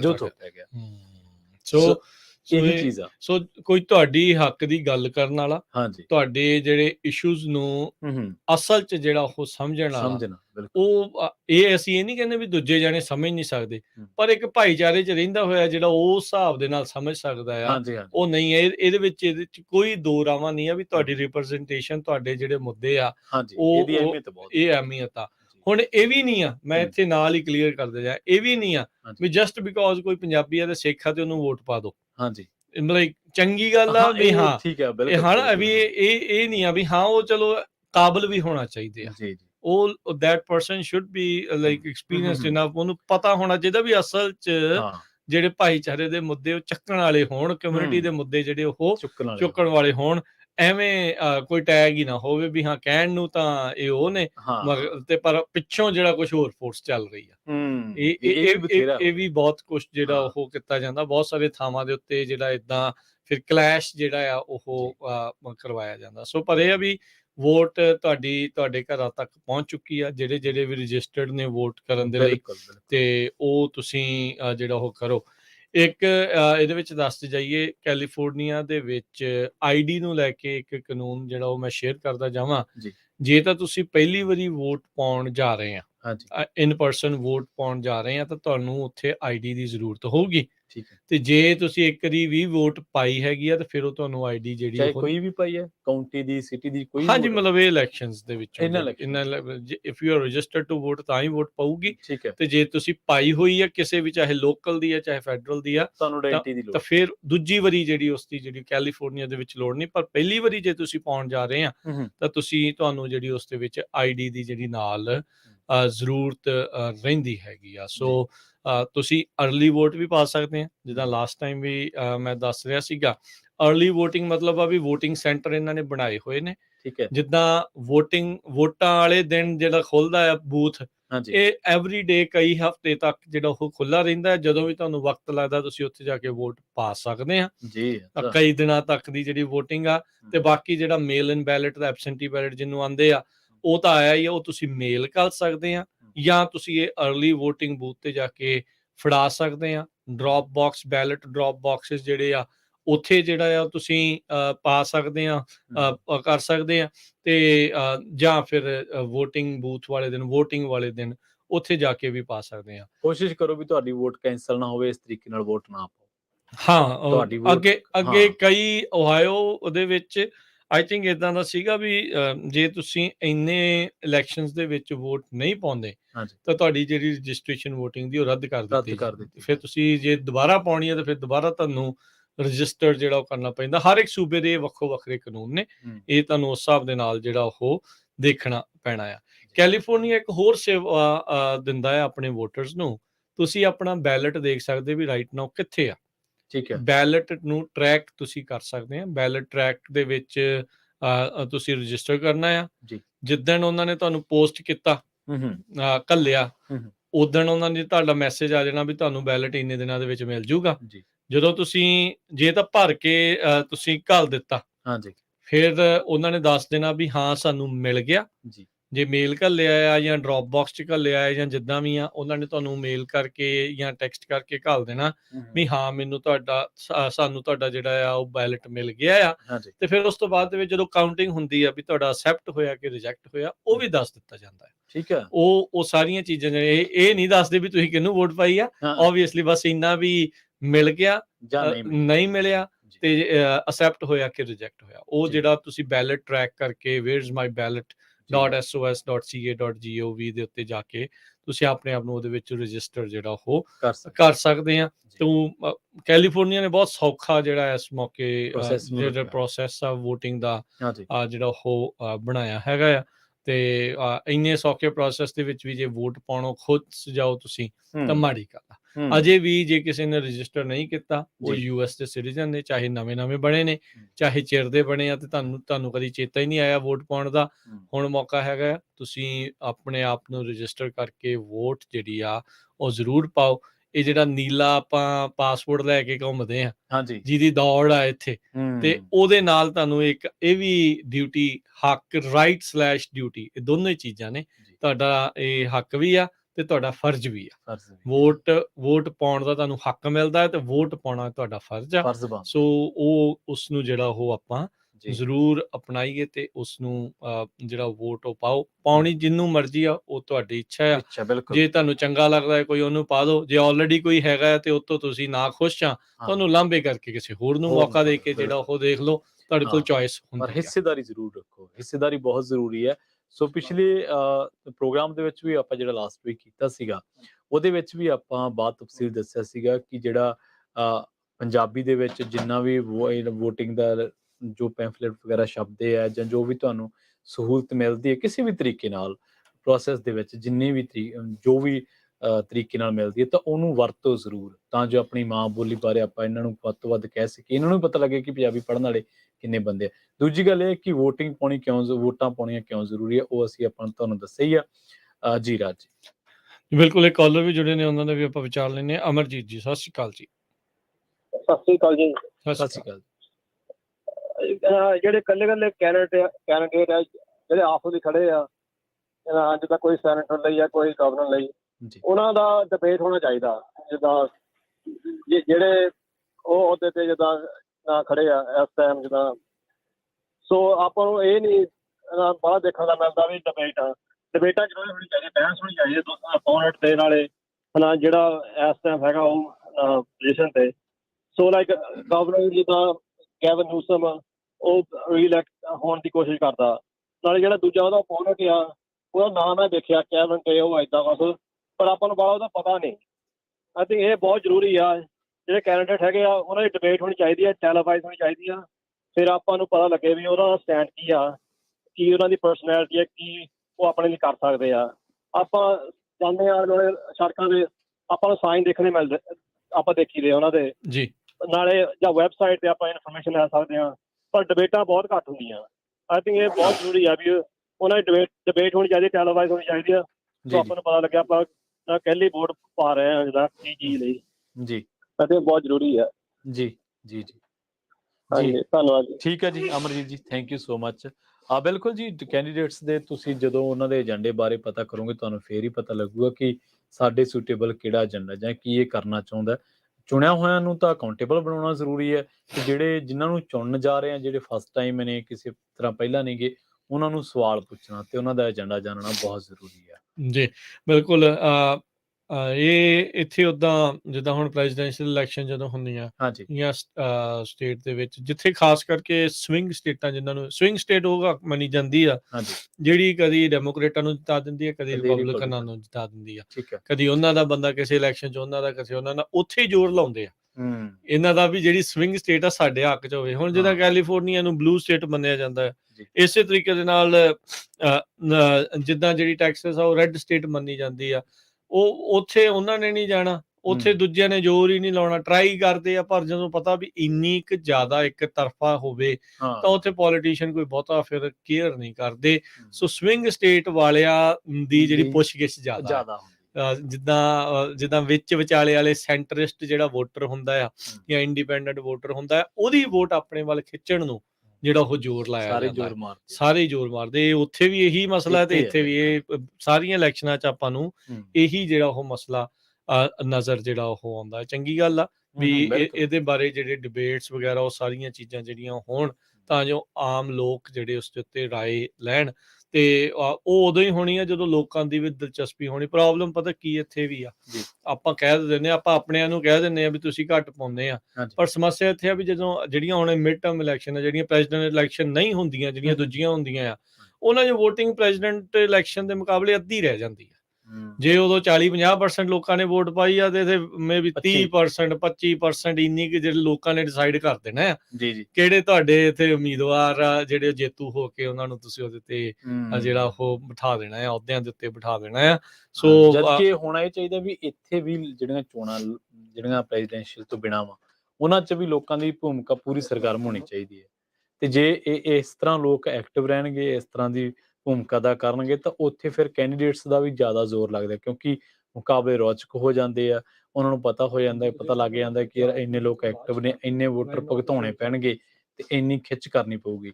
ਜਦੋਂ ਪਤਾ 8000 ਵੋਟਰ ਹੈ ਤੇ ਭੁਗਤਣਾ 5000 ਹੈ, ਫਿਰ ਉਹਨਾਂ ਨੂੰ ਵੀ ਉਨੇ ਕੁ ਐਫਰਟ ਕਰਕੇ ਸਰ ਜਾਂਦਾ। ਸੋ ਉਮੀਦਵਾਰਾਂ ਦਾ ਸਭ ਤੋਂ ਵੱਧ ਜ਼ੋਰ ਲੱਗੇ, ਉਮੀਦਵਾਰਾਂ ਨੂੰ ਪਤਾ ਲੱਗੇ ਕਿ ਯਾਰ ਠੀਕ ਆ, ਅਸੀਂ ਇਲੈਕਸ਼ਨ ਦੇ ਵਿੱਚ ਉੱਠਿਆ, ਸਾਨੂੰ ਮਿਹਨਤ ਕਰਨੀ ਪੈ ਰਹੀ ਆ। ਜੀ ਬਿਲਕੁਲ। ਸੋ ਪਾਲਿਸੀਆਂ ਦੇਖਿਆ ਕਰੋ, ਕੌਣ ਕੀ ਕਰਦਾ ਆ। ਹੁਣ ਮਹਿੰਗਾਈ ਨੂੰ ਲੈ ਕੇ ਲੋਕ ਜਿਹੜੇ ਉਹ ਚਿੰਤਤ ਆ, ਕੋਈ ਜਣਾ ਇੱਕ ਦੇ ਦੁਆਲੇ ਇੱਕ ਜਿਹੜਾ ਕੋਈ ਸਾਬਕਾ ਕਿਸੇ ਰਾਸ਼ਟਰਪਤੀ ਦੇ ਦੁਆਲੇ ਆ, ਕੋਈ ਕਹਿੰਦਾ ਵੀ ਉਹਨੇ ਏਦਾਂ ਕੀਤਾ, ਕੋਈ ਕਹਿੰਦਾ ਉਹਦੀਆਂ ਈਮੇਲ, ਆਪੋਜੀਸ਼ਨ ਵਾਲਿਆਂ ਕੋਲ ਤਾਂ ਮੌਕੇ ਬਹੁਤ ਇੱਕ ਦੂਜੇ ਦੇ ਦੁਆਲੇ। ਪਰ ਇਹ ਵੀ ਜਦੋਂ ਲੋਕਾਂ ਦੇ ਮੁੱਦਿਆਂ ਤੋਂ ਭਟਕ ਜਾਂਦੇ ਆ ਤਾਂ ਫਿਰ ਪਾਰਟੀਆਂ ਹਾਰ ਜਾਂਦੀਆਂ, ਉਹਨਾਂ ਨੂੰ ਸ਼ਿਕਸਤ ਦਾ ਸਾਹਮਣਾ ਕਰਨਾ ਪੈਂਦਾ। ਸੋ ਜੇ ਨਬਜ਼ ਨਹੀਂ ਫੜਦੇ ਜਿਹੜਾ ਵੀ ਕੋਈ ਪੋਲੀਟੀਸ਼ੀਅਨ ਆ ਲੋਕਾਂ ਦੀ, ਤਾਂ ਉਹਨੂੰ ਭਟਕਣੀ ਹੀ ਜਿਹੜੀ ਉਹ ਚੱਲਣੀ ਜਿਹੜੀ ਉਹ ਪੈਂਦੀ ਆ। ਸ਼ਰਨਜੀਤ ਕੌਰ ਜੀ, ਸਤਿ ਸ਼੍ਰੀ ਅਕਾਲ। ਹੈਲੋ, ਹਾਂਜੀ ਸਤਿ ਸ਼੍ਰੀ ਅਕਾਲ ਜੀ, ਤੁਸੀਂ ਆਉਣੇ ਰਹੋ। ਸਤਿ ਸ਼੍ਰੀ ਅਕਾਲ ਜੀ, ਸਤਿ ਸ਼੍ਰੀ ਅਕਾਲ। ਹੋਰ ਅੱਜ ਕਿੱਦਾਂ, ਠੀਕ ਠਾਕ ਜੀ? ਜੀ ਦੱਸੋ ਜੀ। ਹਾਂਜੀ, ਮੈਂ ਕਿਹਾ ਮੈਂ 2009 ਦੀ ਬਣੀ, ਉਦੋਂ ਦੀ ਵੋਟਰ ਪਾਈ ਜਾਂਦੀ ਹੈ। ਅੱਛਾ, ਵਾਹ ਜੀ ਵਾਹ। ਕਿੰਨੀ ਕਰੀ ਵੋਟ ਪਾਤੀ ਤੁਸੀਂ ਗਿਣੋ ਹੁਣ ਸਾਲ ਕਿੰਨੇ ਹੋ ਗਏ? ਸਾਲ ਤਾਂ ਕਈ ਆ ਵਿੱਚ, ਕਈ ਵਾਰੀ ਲੋਕਲ, ਸਪੈਸ਼ਲ, ਕਈ ਵਾਰੀ ਛੱਡਦੇ ਨਹੀਂ ਮਤਲਬ ਤੁਸੀਂ ਕੋਈ? ਮੈਂ ਛੱਡਦੀ ਨੀ, ਮੈਂ ਸਾਰੀ ਥਾਈ ਪਾਉਣੀ ਜਿਹੜੀਆਂ ਹੁੰਦੀਆਂ, ਸਾਰੀ ਥਾਈ ਪਾਉਣੀ। ਬਹੁਤ ਸੋਹਣਾ ਤੁਹਾਡੀ ਪੱਗ ਦਾ ਰੰਗ ਤੇ ਵੀਰ ਦੀ ਸ਼ਰਟ ਦਾ ਰੰਗ। ਤੇ ਮੈਨੂੰ ਸੁਣਾ, ਬੇਟੀ ਕਿੱਦਾਂ ਹੁਣ, ਠੀਕ ਠਾਕ? ਹਾਂਜੀ, ਪਹਿਲਾਂ ਵੀ ਠੀਕ ਸੀ, ਹੁਣ ਵੀ ਠੀਕ ਆ ਤੇ ਥੈਂਕ ਯੂ ਜੀ, ਬੜੀ ਮਿਹਰਬਾਨੀ ਜੀ। ਸੋ ਸ਼ੁਕਰੀਆ। ਸੋ ਜਦੋਂ ਆਪਾਂ ਪ੍ਰੋਗਰਾਮ ਕਰਦੇ ਹੁੰਦੇ ਟਰਾਈ ਕਰਿਆ ਕਰੀਏ ਵੀ ਆਪਾਂ ਟੌਪਿਕ ਤੇ ਰਹਿ ਕੇ ਜਿਹੜਾ ਗੱਲ ਕਰੀਏ। ਥੈਂਕ ਯੂ ਸ਼ਰਨਜੀਤ ਜੀ, ਤੇ ਬਹੁਤ ਥੈਂਕ ਯੂ ਵੀ ਤੁਸੀਂ ਹਰ ਵਾਰੀ ਜਿਹੜੀ ਆ ਵੋਟ ਉਹ ਤੁਸੀਂ ਜਿਹੜੀ ਉਹ ਪਾਈ, ਬਹੁਤ ਸ਼ੁਕਰੀਆ ਜੀ। ਤੇ ਕਿਉਂਕਿ ਜਿੱਦਾਂ ਆਪਾਂ ਪਹਿਲਾਂ ਵੀ ਦੱਸਿਆ ਵੀ ਸਖਾਲਾ ਇਹਨਾਂ ਨੇ ਜਿਹੜਾ ਉਹ ਕੀਤਾ ਆ, ਤੇ ਜਿਹੜੀਆਂ ਆਪਾਂ ਚਰਚਾਵਾਂ ਜਿਹੜੀਆਂ ਕਰ ਰਹੇ ਸੀ, ਵੋਟ ਜ਼ਰੂਰ ਪਾਓ। ਇੱਥੇ ਇਹ ਵੀ ਚੀਜ਼ ਆ ਵੀ ਜੇ ਕਿਸੇ ਨੂੰ ਪੈਸੇ ਮਿਲਦੇ ਆ ਤੁਹਾਡੀ ਵੋਟ ਲੈ ਕੇ ਜਾਣ ਦੇ ਲਈ, ਉਹ ਕਾਨੂੰਨਨ ਅਪਰਾਧ ਆ। ਠੀਕ ਹੈ। ਧੱਕੇ ਦੇ ਨਾਲ ਕੋਈ ਤੁਹਾਡੇ ਕੋਲ ਵੋਟ, ਤੁਹਾਡਾ ਬੈਲਟ ਲੈ ਗਿਆ ਤੁਹਾਡੇ ਸਾਈਨ ਕਰਾ ਕੇ ਤੁਹਾਡੀ ਇੱਛਾ ਤੋਂ ਬਗੈਰ, ਉਹ ਵੀ ਗਲਤ ਆ। ਜੇ ਤੁਸੀਂ ਚਾਹੁੰਦੇ ਆ ਵੀ ਤੁਸੀਂ ਆਪ ਨਹੀਂ ਜਾ ਸਕਦੇ, ਤੁਹਾਡੀ ਥਾਂ ਦੇ ਉੱਤੇ ਕੋਈ ਬੈਲਟ ਜਿਹੜਾ ਉਹ ਦੇ ਆਵੇ, ਆਥੋਰਾਈਜ਼ ਕਰ ਸਕਦੇ ਆ। ਉਹਦੇ ਵਿੱਚ ਤੁਹਾਡੇ ਸਾਈਨ, ਉਹਨਾਂ ਦੇ ਸਾਈਨ। ਸੋ ਜਿਹੜਾ ਬੈਲਟ ਹੁੰਦਾ ਆ ਉਹ ਜਿਹੜਾ ਲਿਫਾਫੇ 'ਚ ਪੈਂਦਾ ਆ, ਜਦੋਂ ਤੁਸੀਂ ਭਰਤਾ, ਉਹ ਜਿਹੜੇ ਓਵਲ ਹੁੰਦੇ ਉਹਨਾਂ ਨੂੰ ਭਰਤਾ ਵੀ ਕਿਹੜੇ ਵਾਲਾ ਕਿਹੜੇ ਪਾਸੇ ਨੂੰ ਆ, ਜਿਹਨੂੰ ਮਰਜ਼ੀ ਜਿਹੜਾ ਤੁਸੀਂ ਵੋਟ ਪਾਉਣੀ ਆ ਉਹ ਪਾ ਕੇ, ਤਾਂ ਉਸ ਤੋਂ ਬਾਅਦ ਦੇ ਵਿੱਚ ਤੁਸੀਂ ਜਿਹੜਾ ਉੱਤੇ ਪਿੱਛੇ ਸਾਈਨ ਕਰਨੇ ਨਾ ਭੁੱਲਿਓ। ਠੀਕ ਹੈ, ਸਾਈਨ ਕਰਨੀ, ਤਰੀਕ ਪਾਉਣੀ, ਉਹ ਚੀਜ਼ਾਂ ਜਿਹੜੀਆਂ ਉਹ ਜ਼ਰੂਰੀ ਨੇ, ਉਹ ਭੁੱਲਣੀਆਂ ਨਹੀਂ ਆ। ਜੇ ਸਾਈਨ ਤੁਹਾਡੇ ਜਿਹੜੇ ਉਹਨਾਂ ਦੇ ਕੋਲ ਡਾਟਾਬੇਸ 'ਚ ਜੇ ਉਹ ਮੈਚ ਨਹੀਂ ਕਰਦੇ ਤਾਂ ਤੁਹਾਡੀ ਵੋਟ ਰਿਜੈਕਟ ਹੋ ਸਕਦੀ ਆ। ਠੀਕ ਹੈ। ਸੋ ਇਹ ਮੇਕ ਸ਼ੋਰ ਕਰੋ। ਤੇ ਜੇ ਤੁਸੀਂ ਕਿਸੇ ਦੇ ਥਰੂ ਕਰ ਰਹੇ ਆ, ਵੀ ਜਿੱਦਾਂ ਮੈਂ ਕਹਾਂ ਵੀ ਅੱਜ ਮੇਰੇ ਤੋਂ ਜਾ ਨਹੀਂ ਹੋਣਾ, ਪ੍ਰਵੀਨ ਤੂੰ ਜਿਹੜਾ ਡ੍ਰੌਪ ਆਫ ਕਰਨਾ ਹੈ ਤੂੰ ਕਰ ਦੇ, ਵੀ ਮੇਰੀ ਥਾਂ ਤੇ ਤੂੰ ਕਰਨ ਜਾ ਰਿਹਾ, ਮੈਂ ਆਥੋਰਾਈਜ਼ਡ ਹੋਊਗਾ ਵੀ ਤੇਰਾ ਮੇਰਾ ਕੀ ਸੰਬੰਧ ਆ, ਰਿਲੇਸ਼ਨ ਕੀ ਆ, ਉਹ ਲਿਖ ਕੇ ਤੇ ਫਿਰ ਤੁਹਾਡੇ ਸਾਈਨ, ਮੇਰੇ ਸਾਈਨ, ਉਹ ਸਾਰਾ ਕੁਝ ਹੋ ਕੇ ਫਿਰ ਜਿਹੜਾ ਉਹ ਕਰ ਸਕਦੇ ਆ, ਉਹ ਵੈਲਿਡ ਆ। ਕਈ ਏਰੀਏ ਤੇ ਬੈਲਟ ਹਾਰਵੈਸਟਿੰਗ ਇੱਕ ਸ਼ਬਦ ਵਰਤਿਆ ਜਾਂਦਾ ਆ। ਹੁਣ ਕਈ ਉਮੀਦਵਾਰ ਕੀ ਕਰਦੇ ਵੀ ਚਲੋ ਆਪਣਿਆਂ ਦੇ ਕੋਲੋਂ ਜਾ ਕੇ ਲੈ ਆਈਏ, ਉਹਦੇ ਵੀ ਫੜ ਲਿਆ, ਉਹਦੇ ਵੀ ਫੜ ਲਿਆ, ਵਾਓ ਜੀ ਤੁਹਾਨੂੰ ਵੋਟ ਭਰਾ ਦਿੰਨੇ ਆ, ਇਦਾਂ ਕਰ ਦਿੰਨੇ, ਉਦਾਂ ਕਰ ਦਿੰਨੇ ਆ। ਏਦਾਂ ਨਹੀਂ ਆਪਾਂ ਕਰਨਾ, ਆਪਾਂ ਆਪਣੀ ਮਰਜ਼ੀ ਦੇ ਨਾਲ ਵੋਟ ਪਾਉਣੀ ਆ। ਜਿਹੜਾ ਵੀ ਤੁਹਾਡਾ ਜਿਹੜਾ ਹੋਇਆ, ਦੇਖੋ ਹਰ ਇੱਕ ਉਮੀਦਵਾਰ ਨੇ ਜਿਹੜੀ ਉਹ ਚੀਜ਼ ਕਰਨ ਦੀ ਕੋਸ਼ਿਸ਼ ਕਰਨੀ ਹੁੰਦੀ ਵੀ ਸਾਨੂੰ ਵੱਧ ਵੋਟਾਂ ਜਿਹੜੀਆਂ ਉਹ ਜਿਹੜੀਆਂ ਉਹ ਮਿਲਣ, ਤੇ ਕਿਉਂਕਿ ਘਰਾਂ ਚ ਆਈ ਹੁੰਦੀ ਬੈਲਟ ਤੇ ਇਨਫਲੂਐਂਸ ਕਰਨ ਦੀ ਕੋਸ਼ਿਸ਼ ਕੀਤੀ ਜਾਂਦੀ ਆ, ਤੇ ਆਪਾਂ ਉਸ ਇਨਫਲੂਐਂਸ ਤੋਂ ਬਚ ਕੇ ਖੁਦ ਵੋਟ ਜਿਹੜੀ ਆ ਉਹ ਪਾਉਣੀ ਹੈਗੀ ਆ। ਹਾਂ, ਨਹੀਂ ਪਤਾ ਲੱਗਦਾ, ਮਦਦ ਜਿਹੜੀ ਉਹ ਤੁਸੀਂ ਲੈ ਸਕਦੇ, ਆਨਲਾਈਨ ਵੀਡੀਓਜ਼ ਨੇ, ਕਈ ਕੁਛ ਨੇ, ਜਿਹੜੇ ਸੈਕਟਰੀ ਆਫ ਸਟੇਟ ਆ ਉਹਨਾਂ ਨੇ ਕਈ ਉਹ ਚੀਜ਼ਾਂ ਜਿਹੜੀਆਂ ਲਿਖੀਆਂ, ਵੀਡੀਓਜ਼ ਬਣਾਈਆਂ, ਤੁਸੀਂ ਉਸ ਦੇ ਜ਼ਰੀਏ ਜਿਹੜਾ ਉਹ ਉਸ 'ਚ ਹਿੱਸਾ ਲੈ ਸਕਦੇ। ਸਨੀ ਗਰੇਵਾਲ ਜੀ, ਸਤਿ ਸ਼੍ਰੀ ਅਕਾਲ। ਸਤਿ ਸ਼੍ਰੀ ਅਕਾਲ ਵੀਰੇ। ਸਤਿ ਸ਼੍ਰੀ ਅਕਾਲ ਸਨੀ। ਸਤਿ ਸ਼੍ਰੀ ਅਕਾਲ। ਮੈਂ ਤਾਂ ਬਾਈ ਜੀ ਇਹੀ ਕਹਿਣਾ ਸੀਗਾ ਵੀ ਸਾਰਿਆਂ ਨੂੰ, ਆਪਣਿਆਂ ਨੂੰ, ਬੰਦਿਆਂ ਨੂੰ ਵੋਟ ਜ਼ਰੂਰ ਪਾਉਣੀ ਚਾਹੀਦੀ ਆ, ਹਨਾ, ਚਾਹੇ ਜਿਹਨੂੰ ਮਰਜ਼ੀ ਪਾਓ, ਜਿਹੜਾ ਤੁਹਾਨੂੰ ਵਧੀਆ ਲੱਗਦਾ ਉਹਨੂੰ ਪਾਓ। ਪਰ ਮੈਂ ਨਾ ਇੱਕ ਗੱਲ ਇਹ ਵੀ ਆਪਣੇ ਯਾਦ ਕਰਾਉਣਾ ਚਾਹੁੰਦਾ ਕਿ ਮੈਂ ਨਾ ਖਾਲਸਾ ਬਾਈ ਤੋਂ ਸੁਣਿਆ ਸੀਗਾ, ਬੇ ਏਰੀਏ ਦੇ ਵਿੱਚ ਜਿਹੜੇ ਵੀਤਨਮੀਜ਼ ਲੋਕ ਨੇ ਉਹ ਓਵਰ 90% ਵੋਟ ਪਾਉਂਦੇ ਆ, ਹਨਾ ਤੇ ਉਹਨਾਂ ਦੇ ਜਿੰਨੇ ਮੁੱਦੇ ਨੇ ਬਾਈ ਜੀ ਉਹ ਹੱਲ ਹੁੰਦੇ ਨੇ। ਆਪਾਂ ਨੂੰ ਲੱਗਦਾ ਜਦੋਂ ਅਮਰੀਕਾ ਆ ਜਾਂਦੇ ਆ ਸਾਨੂੰ EBT ਮਿਲ ਜਾਂਦੀ ਹੈ ਜੀ, ਸਾਨੂੰ ਮੈਡੀਕਲ ਮਿਲ ਜਾਂਦਾ ਜੀ, ਅਸੀਂ ਸੋਸ਼ਲ ਸਿਕਿਉਰਿਟੀ ਜਾਂਦੇ ਆ, ਉਰੇ ਤਾਂ ਕਿਸੇ ਨੂੰ ਪੈਸੇ ਨਹੀਂ ਦੇਣੇ ਪੈਂਦੇ, ਇੱਥੇ ਦਾ ਸਿਸਟਮ ਬਹੁਤ ਵਧੀਆ। ਪਰ ਜਿਵੇਂ ਹੁਣ ਅੱਗੇ ਹੋਇਆ ਸੀਗਾ ਵੀ ਆਪਣੀ ਕਮਿਊਨਿਟੀ ਲਈ ਕੀ ਕਰਨਾ, ਹਨਾ, ਜਾਂ ਆਪਣੀ ਕਮਿਊਨਿਟੀ ਲਈ ਸੇਫਟੀ ਦਾ ਹੀ ਲਾ ਲਓ, ਜਿਵੇਂ ਹੁਣ ਮਰਸੈਡ ਹੋਇਆ ਵਾ, ਇਹ ਜਦੋਂ ਪੋਲੀਟੀਸ਼ੀਅਨ ਨੂੰ ਪਤਾ ਲੱਗੂਗਾ ਜੀ ਵੀ ਆਪਣੇ ਇੰਨੀ % ਸਿੱਖ ਕਮਿਊਨਿਟੀ ਜਾਂ ਪੰਜਾਬੀ ਕਮਿਊਨਿਟੀ ਵੋਟਾਂ ਪਾਉਂਦੀ ਆ, ਯਾਰ ਉਹਨਾਂ ਦਾ ਵੀ ਹਾਲ ਚਾਲ ਪੁੱਛੀਏ। ਇੰਡੀਆ ਵਾਲਾ ਹਿਸਾਬ ਜਿਹੜਾ ਵੋਟ ਪਾਉਂਦਾ, ਜਿਵੇਂ ਉੱਥੇ ਤਾਂ ਜਿਵੇਂ ਕਹਿੰਦੇ ਨੇ ਵੋਟਾਂ ਵੇਲੇ ਤਾਂ ਪੈਰੀ ਹੱਥ ਲਾਉਣ ਤੱਕ ਜਾਂਦੇ ਨੇ, ਬਾਅਦ ਚ ਚਲੋ ਉੱਥੇ ਤਾਂ ਛਿੱਤਰ ਮਾਰਦੇ ਨੇ। ਪਰ ਇੱਥੇ ਜਦੋਂ ਤੁਹਾਡੀ ਮੈਜੋਰਟੀ ਹੈਗੀ ਆ, ਤੁਹਾਡੀ ਕਮਿਊਨਿਟੀ, ਜਿਹੜੀ ਵੀ ਕਮਿਊਨਿਟੀ ਵੋਟ ਪਾਉਂਦੀ ਆ, ਉਹਨਾਂ ਦੇ ਇਸ਼ੂਜ਼ ਰਿਜ਼ੋਲਵ ਹੁੰਦੇ ਨੇ। ਜਦੋਂ ਖਾਲਸਾ ਬਾਈ ਜੀ ਨੇ ਦੱਸਿਆ ਸੀ ਨਾ, ਮੈਂ ਉਹਦੇ ਬਾਰੇ ਸਰਚ ਕੀਤਾ ਸੀਗਾ ਬਾਈ ਜੀ, ਉਹ ਗੱਲ ਮੈਂ ਪੜ੍ਹੀ ਆ ਉਹਨਾਂ ਦਾ ਵੀ ਵੀਤਨਮੀਜ਼ ਕਮਿਊਨਿਟੀ ਕਿੱਡੀ ਵੱਡੀ ਮੈਜੋਰਟੀ 'ਚ ਵੋਟ ਪਾਉਂਦੀ ਆ ਤੇ ਉਹਨਾਂ ਦੇ ਮੁੱਦੇ ਕਿਵੇਂ ਹੱਲ ਹੁੰਦੇ ਨੇ। ਮੈਂ ਤਾਂ ਇਹੀ ਕਹਿਣਾ ਸੀ ਜਿਹਨੂੰ ਵੀ ਪਾਉਣੀ ਆ ਜੀ ਪਾਓ, ਪਰ ਵੋਟ ਜ਼ਰੂਰ ਪਾਉਣੀ ਚਾਹੀਦੀ ਆ। ਜੀ ਥੈਂਕ ਯੂ ਸਨੀ, ਮਿਹਰਬਾਨੀ। Thank you. ਟੋਨੀ, ਸਤਿ ਸ਼੍ਰੀ ਅਕਾਲ ਜੀ।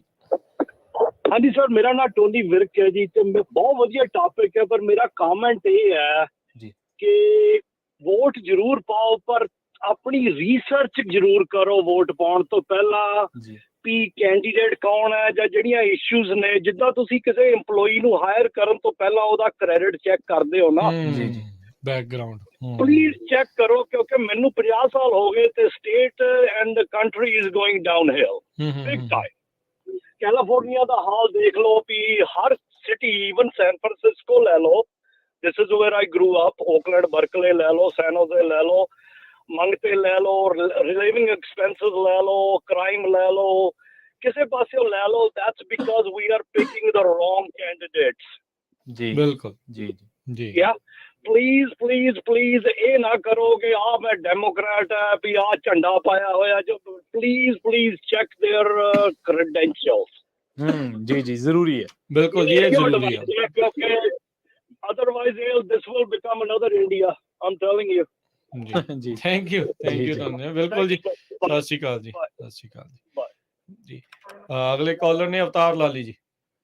ਹਾਂਜੀ, ਸਤਿ ਸ੍ਰੀ ਅਕਾਲ ਭਾਜੀ। ਸਤਿ ਸ਼੍ਰੀ ਅਕਾਲ ਜੀ। ਸਤਿ ਸ਼੍ਰੀ ਅਕਾਲ। ਮੈਂ ਕਿਹਾ ਵੀ ਅਸੀਂ ਵੀ ਜੁਬਾਇਰੀ ਦੀ ਵੋਟ ਪਾਵੇ ਦੀ, ਇੱਥੇ ਇੱਕ ਪੰਜਾਬੀ ਖੜੇ ਆਪਣੇ ਮੁੰਡੇ ਹਾਂਜੀ ਹਾਂਜੀ ਸਿੱਧੂ ਸਾਹਿਬ। ਠੀਕ ਹੈ ਜੀ, ਹਾਂਜੀ ਚਲੋ ਹਾਂਜੀ, ਮੈਂ ਕਿਹਾ ਵੀ ਵੋਟ ਜ਼ਰੂਰ, ਜਿਹੜਾ ਕਹਿੰਦੇ ਭਾਜੀ ਪਾਣੀ ਚਾਹੀਦੀ, ਜ਼ਰੂਰ ਵੋਟਾਂ ਪਾਣੀ ਚਾਹੀਦੀ ਆ। ਜੀ ਜੀ ਜੀ ਥੈਂਕ ਯੂ ਜੀ, ਥੈਂਕ ਯੂ, ਮਿਹਰਬਾਨੀ ਜੀ, ਓਕੇ, ਸਤਿ ਸ੍ਰੀ ਅਕਾਲ ਜੀ। ਸ਼ੁਕਰੀਆ ਜੀ ਵੋਟ ਪਾਉਣ ਦੇ ਲਈ। ਤੇ ਭਾਵੇਂ ਨਾਮ ਮੈਂਸ਼ਨ ਕਰਿਆ ਕਰੋ ਕਿਹਨੂੰ ਹਾਂ ਚਲੋ ਠੀਕ ਹੈ, ਹਰ ਇੱਕ ਦੀ ਆਪਣੀ ਇੱਛਾ ਹੈ ਵੀ ਹਾਂਜੀ। ਕਿਹਨੂੰ ਪਾਉਣੀ ਕਿਹਨੂੰ ਨਹੀਂ ਪਾਉਣੀ, ਜੀ। That's okay. ਇਹ ਉਹਨਾਂ ਦਾ ਆਪਣਾ ਜਿਹੜਾ ਉਹ ਫੈਸਲਾ ਆ, ਦੱਸਣਾ ਆ ਦੱਸਣ, ਨਹੀਂ ਦੱਸਣਾ ਨਾ ਦੱਸਣ, ਕੋਈ ਪੁੱਛਦਾ ਨਹੀਂ। ਠੀਕ ਹੈ, ਹਾਂ ਪੁੱਛਦਾ ਆਪਾਂ ਅਸੀਂ ਤੁਹਾਨੂੰ ਇਹ ਨਹੀਂ ਪੁੱਛਦੇ ਵੀ ਤੁਸੀਂ ਕਿਹਨੂੰ ਕਿਹਨੂੰ ਪਾ ਵੋਟ ਰਹੇ ਆ, ਪਾਈ ਜੇ ਹੈ, ਪਾਉਣੀ ਆ ਕਿਹਨੂੰ ਪਾਉਣੀ ਆ ਤੁਸੀਂ ਉਹ ਵੀ ਦੱਸ ਸਕਦੇ, ਹੱਕ ਚ ਆ ਗਏ ਤਾਂ ਉਹ ਤੁਹਾਡੀ ਆਪਣੀ ਇੱਛਾ ਹੁੰਦੀ ਆ ਵੀ ਕਿਉਂ ਉਹ ਪਾਵੇ, ਕਿਉਂਕਿ ਉਹ ਵੀ ਕੈਂਡੀਡੇਟ ਵੀ ਕਹਿ ਹੀ ਰਿਹਾ ਹੁੰਦਾ ਵੀ ਮੈਨੂੰ ਪਾਓ ਮੈਂ ਆਹ ਕਰੂੰਗਾ। ਤੁਸੀਂ ਕਹਿ ਸਕਦੇ ਵੀ ਨਹੀਂ ਦੂਜਾ ਇਦਾਂ ਕਰਦੇ ਆ, ਉਹ ਕਹਿੰਦੇ ਵੀ ਉਹ ਇਦਾਂ ਹੈ ਉਦਾਂ, ਸੋ ਦੈਟਸ ਫਾਈਨ। ਉਹ ਤੁਸੀਂ ਆ ਵੀ ਇਹ ਜ਼ਰੂਰ ਪਾਓ। ਹਾਂ, ਜਿੱਦਾਂ ਟੋਨੀ ਉਹਨਾਂ ਨੇ ਕਿਹਾ ਵੀ ਰਿਸਰਚ ਜਿਹੜੀ ਕਰੋ, ਸਾਡਾ ਕਹਿਣ ਦਾ ਮਕਸਦ ਟੋਨੀ ਜੀ ਇਹ ਵੀ ਸੀਗਾ ਵੀ ਆਪਣੇ ਜੇ ਬਹੁਤ ਜਾਣਿਆਂ ਨੂੰ ਅਜੇ ਇੱਥੋਂ ਦੀ ਪੋਲਿਟਿਕਸ ਦੀ ਬਹੁਤੀ ਸਮਝ ਨਹੀਂ। ਤੁਹਾਨੂੰ 4-5 ਦਹਾਕੇ ਹੋ ਗਏ ਇੱਥੇ ਰਹਿੰਦਿਆਂ ਨੂੰ, ਤੁਸੀਂ ਚੰਗੀ ਤਰ੍ਹਾਂ ਗੰਭੀਰਤਾ ਦੇ ਨਾਲ ਉਸ ਨੂੰ ਦੇਖਿਆ ਆ, ਸਾਰਾ ਕੁਝ ਜਿਹੜਾ ਉਹ ਦੇਖ ਰਹੇ ਆ। ਇੱਥੇ ਕਈਆਂ ਨੂੰ ਅਜੇ ਪਤਾ ਨਹੀਂ ਆ। ਸਾਡਾ ਤਾਂ ਅਜੇ ਪਹਿਲਾ ਮਕਸਦ ਇਹ ਆ ਵੀ ਜਿਨ੍ਹਾਂ ਨੇ ਅਜੇ ਤੱਕ ਕਦੀ ਨਹੀਂ ਪਾਈ ਉਹਨਾਂ ਨੂੰ ਵੋਟ ਪਵਾਓ। ਜਿਹੜਾ ਪਵਾਊਗਾ ਉਹ ਜਿੱਦਾਂ ਹੁੰਦਾ ਨਾ ਵੀ ਕੋਈ ਚੀਜ਼ ਖਰੀਦੀ ਆ, ਜੇ ਫ੍ਰੀ ਚ ਮਿਲੀ ਆ ਬੰਦਾ ਚੱਕ ਕੇ ਉੱਥੇ ਰੱਖ ਦਿੰਦਾ, ਜੇ 10 ਰੁਪਏ ਖਰਚੇ ਆ ਤਾਂ ਫਿਰ ਧਿਆਨ ਨਾਲ ਵੇਖਦਾ, ਪੜ੍ਹਦਾ ਵੀ ਆ, ਸੁਣਦਾ ਵੀ ਆ, ਕਰਦਾ ਵੀ ਆ। ਸੋ ਇਦਾਂ ਜਦੋਂ ਵੋਟ ਪਾਈ ਹੋਵੇ ਬੰਦਾ ਪੁੱਛਦਾ ਉਹਨੇ ਕੀ ਕੀਤਾ, ਹੋਏ ਮੈਂ ਤਾਂ ਉਹਨੂੰ ਵੋਟ ਪਾਈ ਸੀ ਹਨਾ, ਵੀ ਉਹ ਪੁੱਛੀਏ ਸਹੀ ਵੀ ਆ ਆਪਣਾ ਸੀਗਾ ਜਾਂ ਬਗਾਨਾ। ਦਿਲਚਸਪੀ ਰੱਖਦਾ ਹੈ, ਫਿਰ ਬੰਦੇ ਨੂੰ ਹੁੰਦਾ ਯਾਰ ਮੇਰੀ ਵੋਟ ਪਾਈ ਦਾ ਕੀ ਫਾਇਦਾ ਜੇ ਬੰਦੇ ਨੇ ਆਪਣੇ ਉਲਟੀ ਕੰਮ ਕਰਨਾ ਸੀਗਾ ਤਾਂ। ਸੋ ਫਿਰ ਬੰਦੇ ਨੂੰ ਇਹ ਪਤਾ ਜਿਹੜਾ ਉਹ ਜ਼ਰੂਰ ਹੋਣਾ ਚਾਹੀਦਾ। ਆਲਦੋ ਬੰਦਾ ਕਈ ਵਾਰੀ ਕਹਿ ਦਿੰਦਾ ਸਵਿੰਗ ਨਿਕਲਦਾ ਨਾ, ਅਗਲਾ ਕੰਪੇਅਰ ਕਰਦਾ ਯਾਰ ਪਿਛਲੀ ਵਾਰੀ ਉਹਨੂੰ ਪਾਈ ਸੀ, ਪਿਛਲੀ ਵਾਰੀ ਆ ਹੋਇਆ ਸੀ, ਪਿਛਲੀ ਵਾਰੀ ਇੱਥੋਂ ਫਿਰ ਸਵਿੰਗ ਨਿਕਲਦਾ ਕਿ ਯਾਰ ਇਦਾਂ ਹੋ ਗਿਆ, ਇਦਾਂ ਇਹਨੂੰ ਪਾਉਣੀ ਹੈ, ਇਹਨੂੰ ਇਹਦੀਆਂ ਪਾਲਿਸੀਜ਼ ਵਧੀਆ ਨੇ, ਇਹਦਾ ਏਜੰਡਾ ਸਾਨੂੰ ਵਧੀਆ ਲੱਗਦਾ, ਜਾਂ ਆਹ ਬੰਦੇ ਇਸ ਤਰ੍ਹਾਂ ਪਰਫਾਰਮ ਕੀਤਾ। ਸੋ ਇਸੇ ਤੋਂ ਜਦੋਂ ਤੁਸੀਂ ਉੱਥੋਂ ਟਾਲਾ ਹੀ ਵੱਟ ਲਿਆ, ਫਿਰ ਤੁਸੀਂ ਕੀ ਆਪਦਾ ਉੱਥੇ ਓਪੀਨੀਅਨ ਰੱਖੋਗੇ, ਕੀ ਤੁਸੀਂ ਆਪਦੀ ਰਾਏ ਬਣਾਓਗੇ, ਕੀ ਫਿਰ ਤਾਂ ਕੋਈ ਫਾਇਦਾ ਹੀ ਨਹੀਂ ਹੈ, ਜਦੋਂ ਤੁਸੀਂ ਐਕਟਿਵ ਹੀ ਹੈ ਨਹੀਂਗੇ ਪੋਲੀਟੀਕਲ। ਜੀ ਸਤਨਾਮ ਸਿੰਘ ਜੀ। ਸਤਨਾਮ ਸਿੰਘ ਜੀ। ਹਾਂਜੀ ਹਾਂਜੀ, ਸਤਿ ਸ਼੍ਰੀ ਅਕਾਲ ਜੀ। ਸਤਿ ਸ਼੍ਰੀ ਅਕਾਲ ਜੀ।